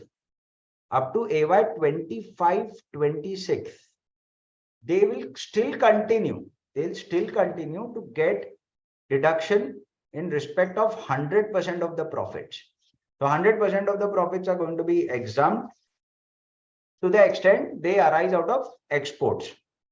If it doesn't arise out of export, in that case, it is not going to be exempt. SEZ unit exporting goods or services outside the country, the profit therefrom would be exempt for 5 consecutive assessment years. Fair enough. So until 25-26, it would continue to get 100% exemption. Further, for the next 5 years, it would get 50% of the profits from exports, right? So deduction reduced from 100% to 50% for next 5 years. Now it is unconditional. As far as the first part was concerned, first 5 years, 100% deduction. The only condition was that the unit should begin the manufacturing of the goods or start the provision of services from the unit established in SEZ. For next 5 years, you get unconditional deduction of 50% of the profits from export. And for subsequent 5 assessment year, so you have got a total benefit tax holiday of 15 years. Understand? So for 15 years, you're going to get benefit if you open a unit in SEZ and start manufacturing or providing services, and you export your commodity. So if you're exporting and the profit and you're earning profits, those profits are going to be deductible to the extent of 100% for first 5 years, 50% for next 5 years, and another 50% for next subsequent 5 years, last 5 years, provided. Now there is a condition for last 5 years. So after the 10th year, if you want to claim benefit, what you should do is you should transfer, you should earmark funds in a separate account called as SEZ-RRA. You have to keep the money. You have to keep the money in a redevelopment account. See, the idea is similar to the reinvestment. You want reinvestment to be done. We are giving you incentive, but you should also, reinvest that money into the business. And therefore, there is a specific provision by virtue of which you get the last 5 years deduction in respect of 50% of the profit to the extent it is credited to a reserve account. You have to create a reserve account, redevelopment reserve account, and see the exemption in the last 5 years would be either 50% of the profit or the amount credited to this redevelopment reserve account, whichever is less. So let's say, your profit, 50% of the profit is 20 lakh rupees, and you create a reserve of only 15 lakh rupees. In that case, only 15 lakh rupees would be exempt. Getting my point, friends? Yes. We'll take it by way of an example. You'll understand. But for the time being, understand that you've got 3 different periods. First 5 years, 100% exempt. The only condition is you should start manufacturing in the SEZ. Next 5 years, 50% of the export profit deductible, and it is an unconditional deduction that you get. Subsequent 5 years, to the extent you earmark funds for redevelopment purposes, only then you get a deduction subject to a maximum of 50% of the export profit. Well, now how do you find out export profit? In SEZ, there would be transaction in SEZ by entities which would which would be with which would be indigenous in nature. Like within India also they would trade, within India they would sell. They would also do some export. Let's say there is a unit which earns 10 lakh rupees of profit, and it has 60% of its business within the country, within India, and 40% of export. Now, if 10 lakh rupees is the net profit or the taxable income of that business, and 40% is exported, 4 lakh rupees, nothing but pro rata, on pro rata basis, 4 lakh rupees would be its export profit. That export profit is going to be exempted completely for first 5 years. For next 5 years, only 50%, that is 2 lakh rupees would be exempted. And for subsequent 5 years, subject to you create a special reserve. Only if you create a special reserve, it would be exempted.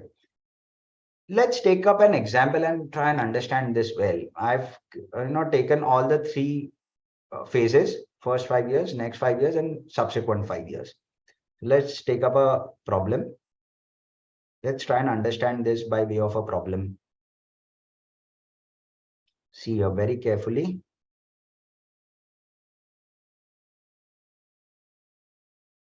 I think it's not visible completely.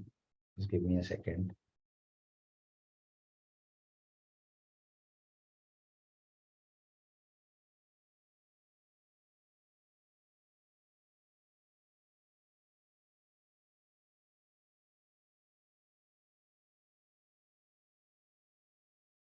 See whether it is visible, whether the problem is visible on the screen. Honest Limited.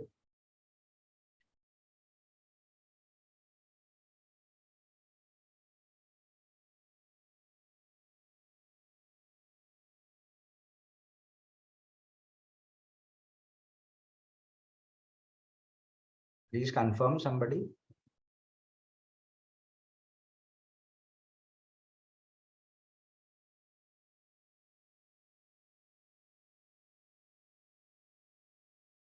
See, we are going to exempt, provide deduction only for export profits and not for other profits. If the unit in SEZ indulges into transaction within the domestic tariff area or nothing but within the country, indigenous sale is there. In that case, profit arising out of such indigenous sale is not intended to be deductible. There's no incentive for that. We want more and more of export. So fairly logical. Okay. So you have got a problem here. It's interesting. Honest Limited has one unit of SEZ and the other unit in DTA. That is nothing but outside the SEZ. The company provides the following details for the previous year 22-23. So we've got the following details.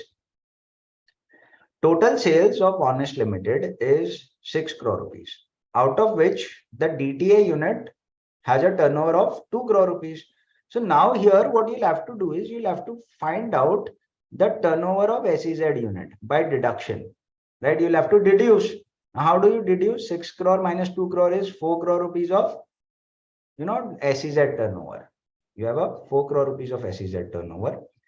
Export sales is 4 crore 60 lakhs, total export sale, out of which DTA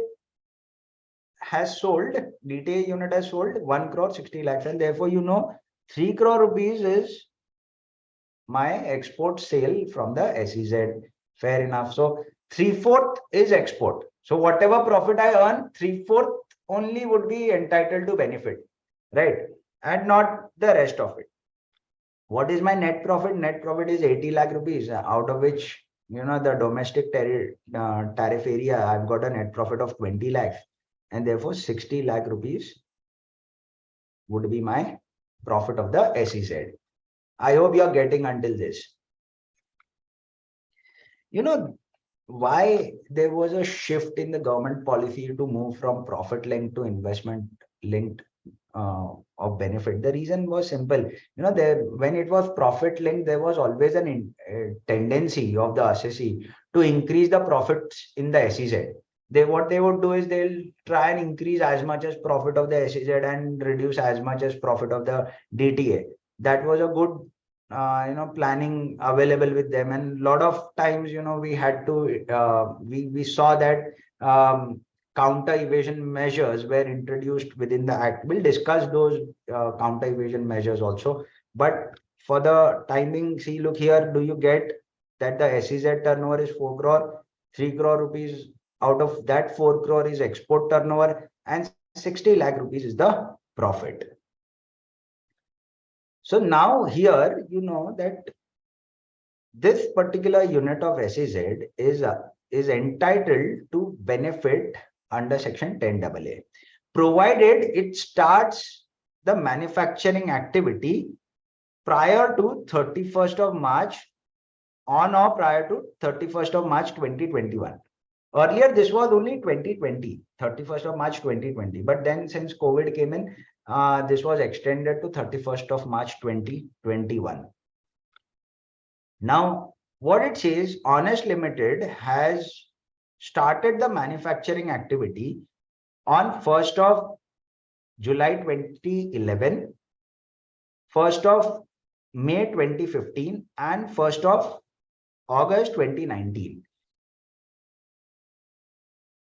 हम क्या करते हैं ना, what we'll do is we'll start with this last option first, case C. Let's discuss case C first. Honest Limited has started its operation on 1st of August 2019. That means financial year, what is the financial year? 2019-2020, right?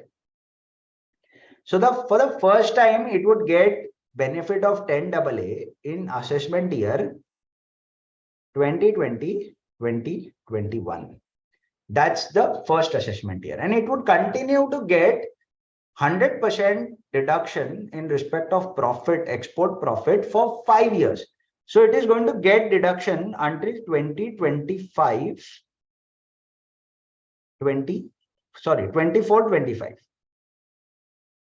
See, first year is 2020, 2021 is the second year, third year is 2022, 2023 is the fourth year, and 24-25 is the fifth year. So until 24-25, it is going to get 100% deduction. We are computing income for what? AY 2023-24, which falls within the first bracket, and therefore 100% of the profit is going to be exempted. Now, not 100% of the entire profit. SEZ has earned how much? 60 lakh rupees, right? However, 1 crore of sale has happened in the domestic territory, and therefore I am going to exempt only 3/4 of the profits. Okay, so 3/4 of the profit would mean 60 lakhs multiplied by 3 divided by 4. Do you get why 3/4? See, let me show you the formula.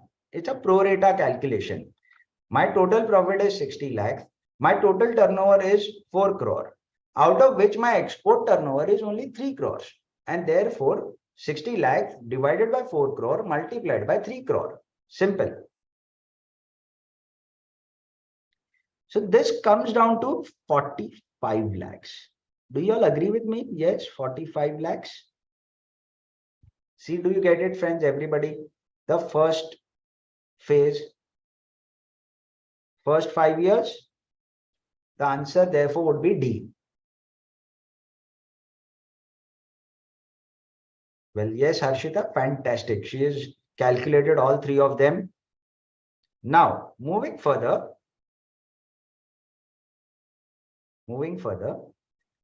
let's go to the second one. When, the production starts in 2015. Now, 2015 means the first financial year was 2015-16, right?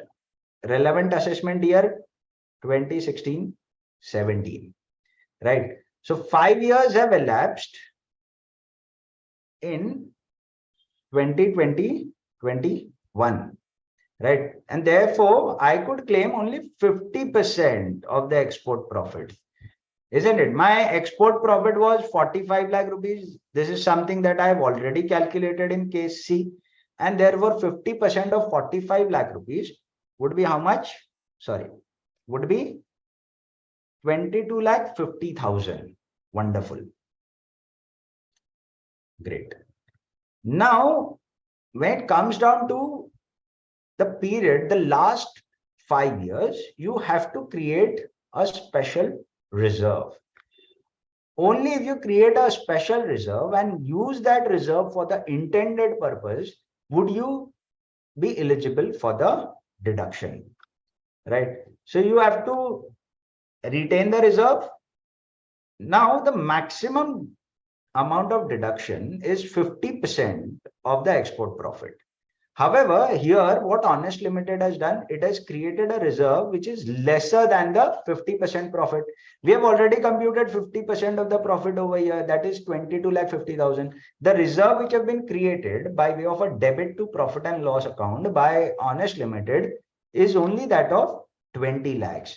And therefore, I got to restrict my deduction to the extent of 20 lakhs.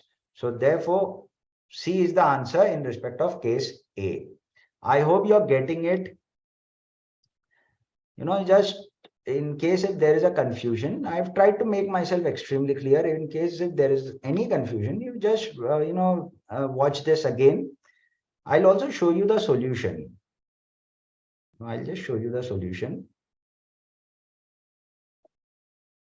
See, look here. Okay, good, great. Most of you have got it.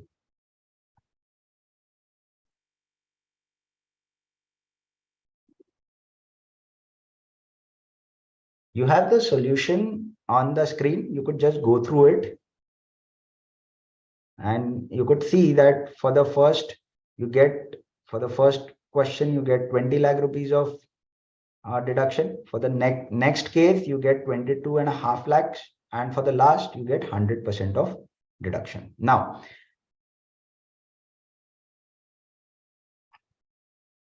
just give me a second. Now, condition for use of the SEZ RRA.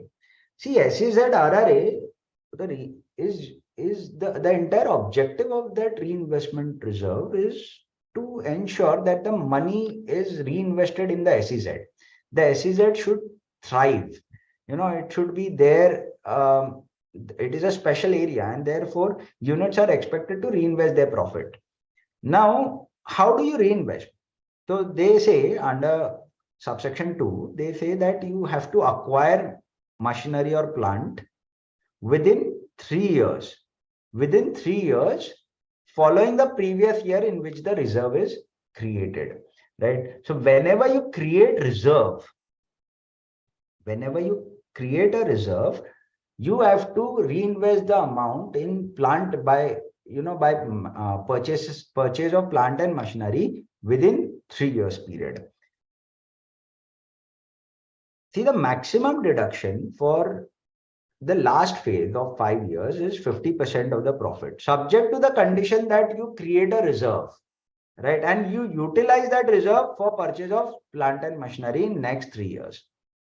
What if you don't do it? What if you use the reserve for any other purpose, like say distribute dividend out of that reserve? If you distribute dividend out of that reserve and do not purchase plant and machinery, it would become your taxable income. It would be deemed to be your profits, right? Or you remit that amount outside India, or you don't use that asset, that amount to create asset within the country, or you don't buy a plant and machinery for that SEZ unit, but for a unit within the domestic territory.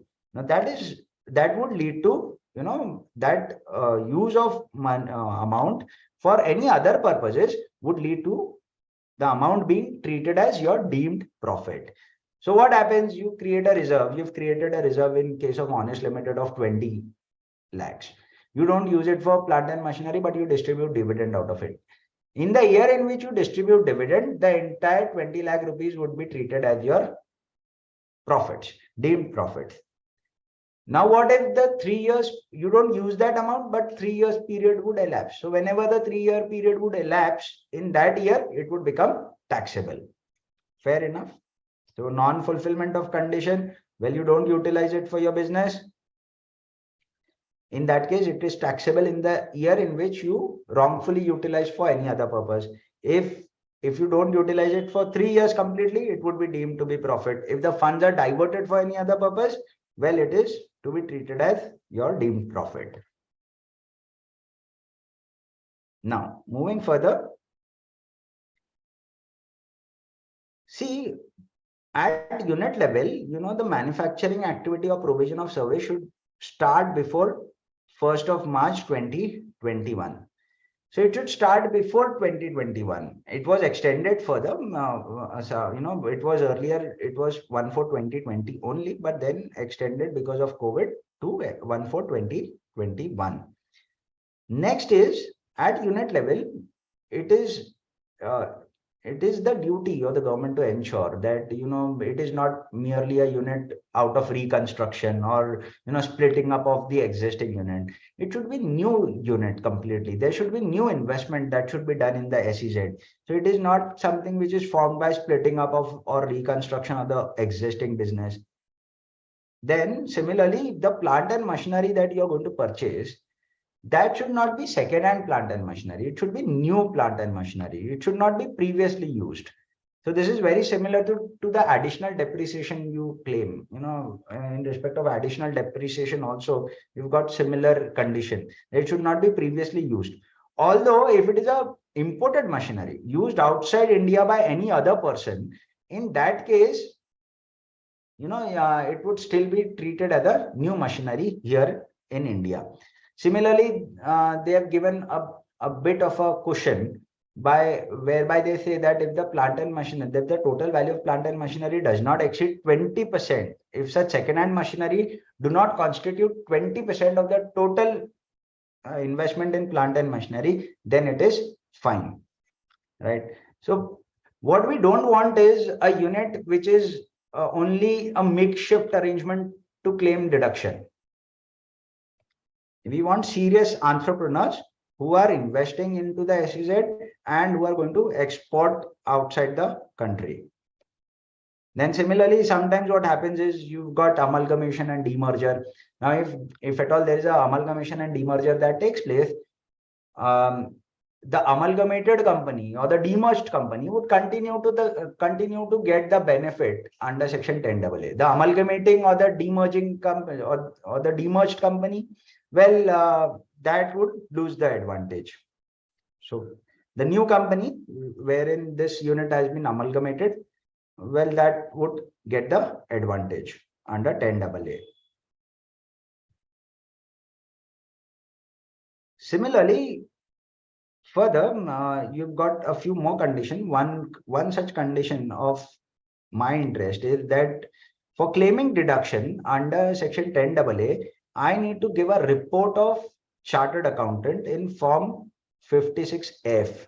You've got to give a report of a chartered accountant certifying the amount of deduction. So you have to first compute the deduction and then certify it, and it has to be furnished along with the return of income. So unless and until the assessee furnishes this certificate, this report in form 56F, he's not going to get the deduction. So this is a source of revenue for a chartered accountant, one such source of revenue. Similarly, there would be a tendency wherein, since the income of the unit is deductible, entirely deductible, I would want to increase the profits of this unit. So what I decide, I decide not to apply depreciation. Even if I don't do that, my WDV is going to be reduced. So this is something in line with Section 32. You're going to learn this while you learn PGBP. And once you claim a deduction under Section 10AA, well, you are not going to get deduction under any other section. So you won't get a deduction under 80IA, IB, or 35 AD for that matter. 80IA, IB are absolutely they have been set, and you don't get any further deduction under 80IA, IB. But then 35 AD is still available. If at all you claim deduction under 10AA, you are not going to claim deduction in respect of the same plant and machinery again under Section 35 AD. right? Or dual benefit, obviously, it is an obvious it is a thumb rule that you're not going to tax one income twice, and similarly, you're not going to claim deduction in respect of a particular expenditure under two different sections. So simple. Now, I was talking about, the tendency to increase profit of the SEZ unit by trading with units within the domestic territory, or by trading with relatives, wherein what you do is you increase the prices of the unit of the sales from the SEZ, or you buy at a reduced price. You see, sales, as far as sales is concerned, you've got to get benefit out of only the export sales. So what you'll do, you'll buy goods and services from the domestic territory at a lower price, so that the unit in domestic territory incurs losses. And here the profits would be inflated for the SEZ. Since you have bought at a lower price, what would happen? Your profits of the SEZ unit would be inflated. In order to counter that, you have got subsection 9 of this particular section, which says that the AO would have the right to compute profit on reasonable basis, having regards to the market value, right? So market value is something that he would check. If he finds that it is unreasonable, or if the SEZ has earned unreasonable extraordinary profits out of some fishy arrangement, in that case, he could disallow exemption to that extent under section 10AA. I've already told you double deduction is not possible. So if you're claiming deduction under section 35 AD, no further deduction is going to be available under this particular section. So reinvestment reserve, I hope you're clear. I hope you're clear with the first 5 years, the next 5 years. Right. So this brings us to the end of section 10AA. I hope it is clear to you.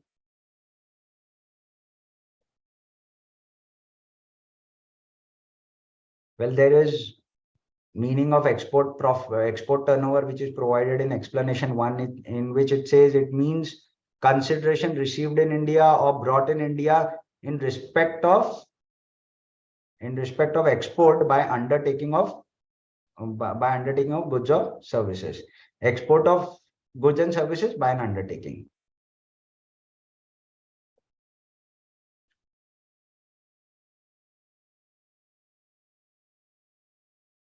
Well, as far as the net agricultural income is concerned, friends, see, generally you don't get a full-blown question on this particular chapter.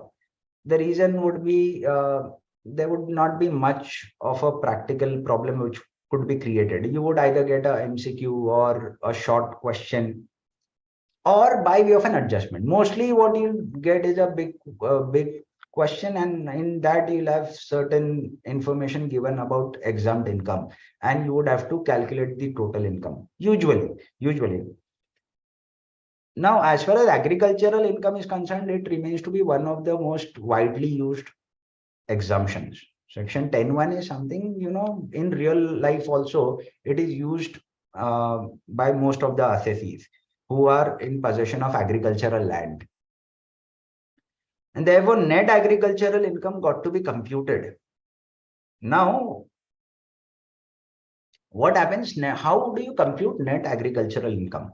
Well, in case of rent, the net agricultural income would be computed as if, it is income from other sources. Rent of land, if it was house property, if it was like farmhouse and the land appurtenant there too, we have to go to income from other sources, house property, income from house property, to compute the annual value of that farmhouse. But when it comes down to rent of land, you got to compute as if you're computing income from other sources. Now it is exempt. It is only the mode of calculation. See, it is the net income arising from agriculture. Net income arising from agriculture, which is to be aggregated. You don't include the gross amount. For rate purposes also, you do not include the gross amount. For partial integration, what you'll do is first calculate the net amount. Now, how do you compute the net amount? You claim all the deduction. So the cost of cultivation, say for instance, the sale proceeds of agriculture minus the cost of cultivation, that would be your net amount. So you have to compute net amount for each of the item.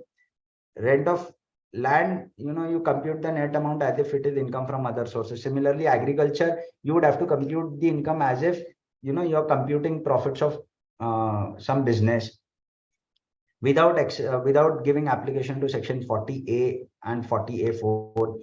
Now, usually in your examination, what you get is that a particular assessee has earned agricultural income. You won't have too much of complexity as far as deduction out of the agricultural income. You'll get net income mostly, but sometimes you might get a problem which says that the gross income is 5 lakhs and the cost of cultivation is 3 lakhs.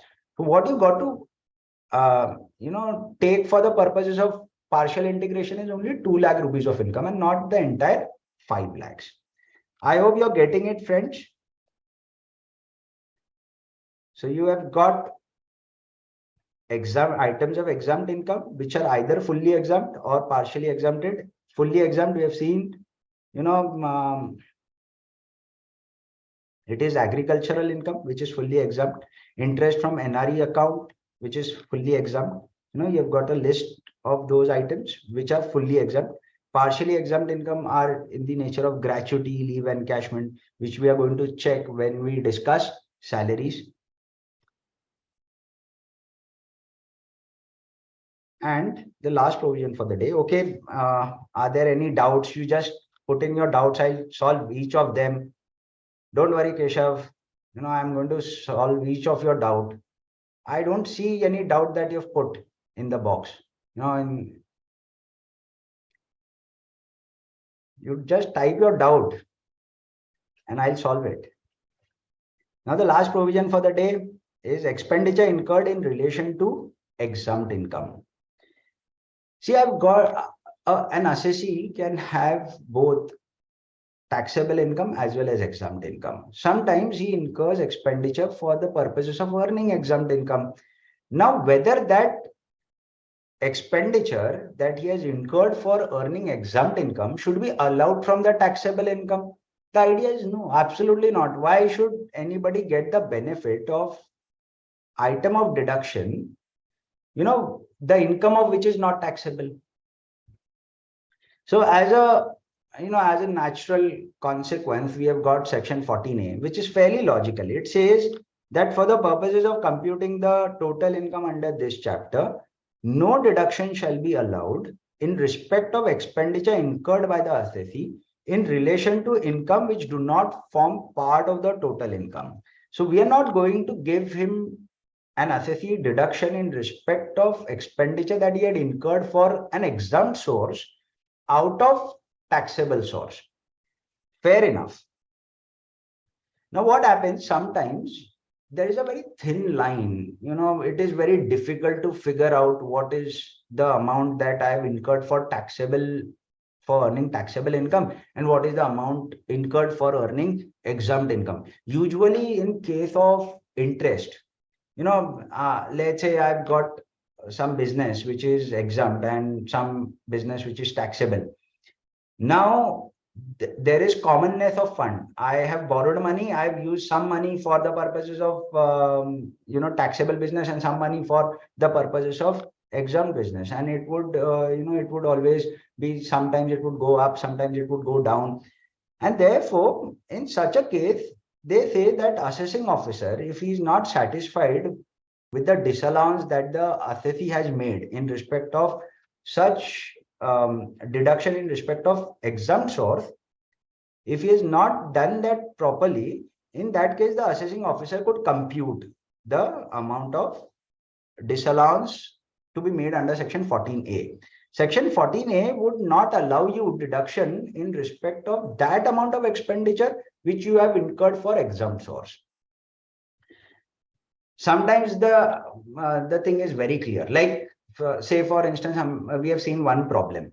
जहां पर हमने देखा कि क्या there is a cultivation done by agriculturist of a product say banana, he has expended 4 lakh rupees directly for the cultivation purposes. Now this 4 lakh rupees is direct expenditure for the purposes of agriculture. That would always be disallowed. It would never be allowed out of taxable source of income. However, when it comes down to common expenditure, it becomes difficult to segregate such common expenditure between taxable and the non-taxable source. They say you got to take 1%. 1%. See, look here. So what you disallow all the direct expenditure and 1% of the annual average or the monthly average of the value of investment. So 1% of the value of investment in that exempt business, right? Or that exempt source.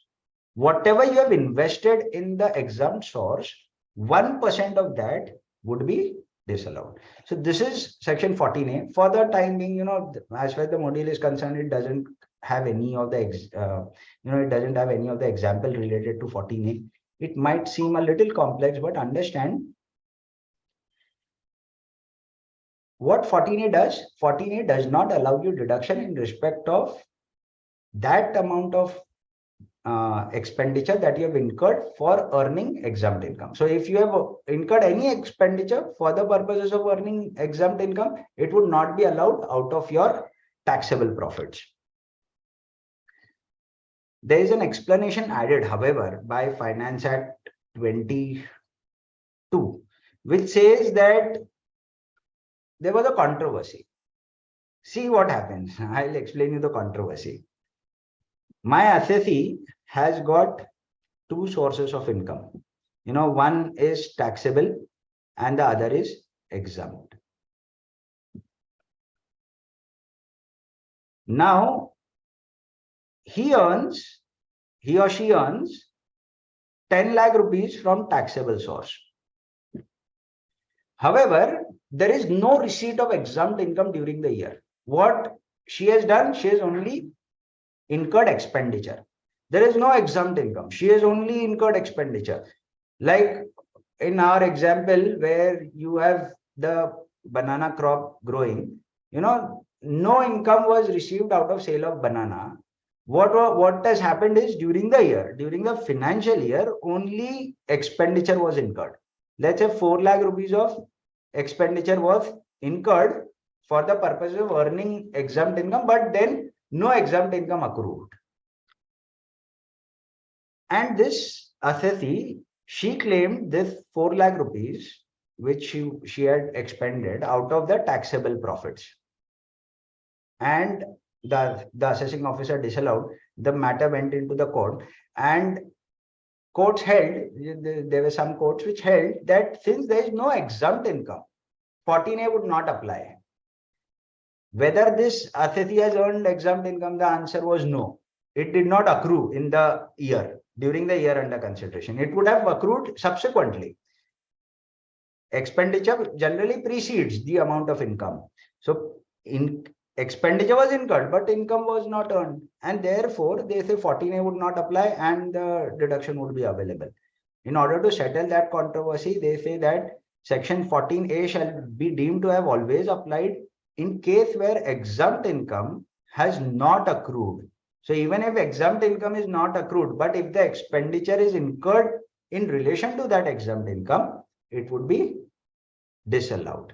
So this is very, very simple. You got to remember only one thumb rule, and that rule is if you have incurred any expenditure in relation to exempt income, that is not going to be allowed as deduction out of your taxable profits. That's all. Okay. So any doubt, Keshav, doubts? You are just saying that I don't solve doubt, but you just, leave your doubt into the box.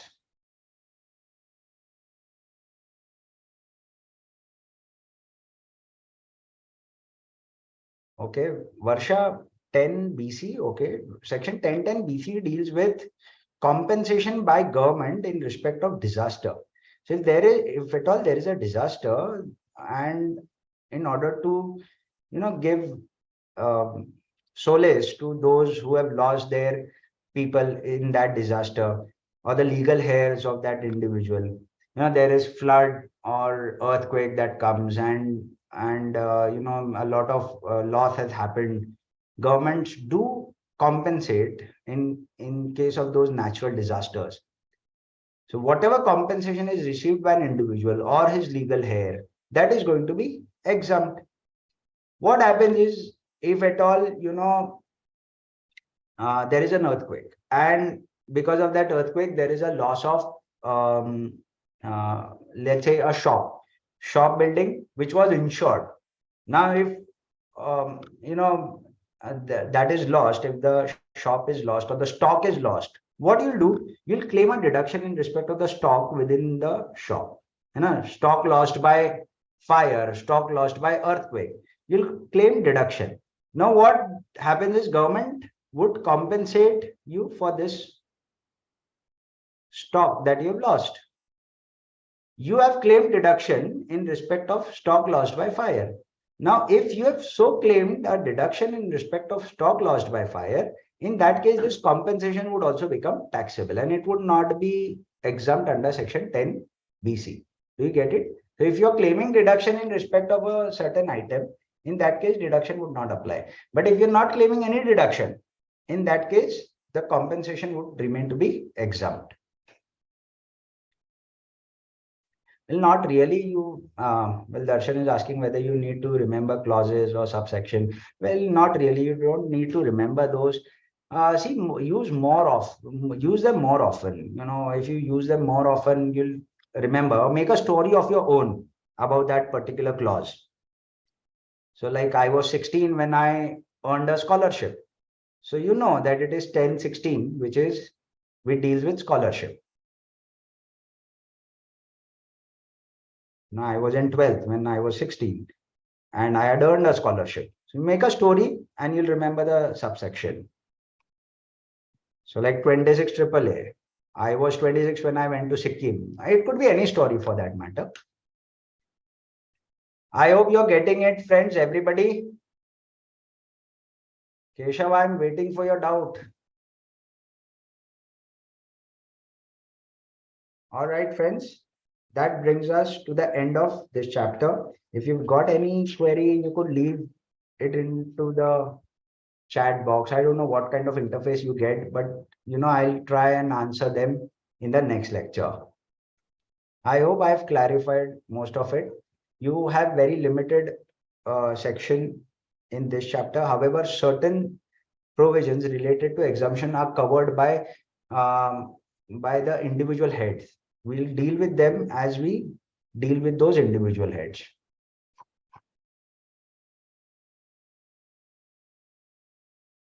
Okay. Thank you, friends. I hope you guys enjoyed. See you on the 14th.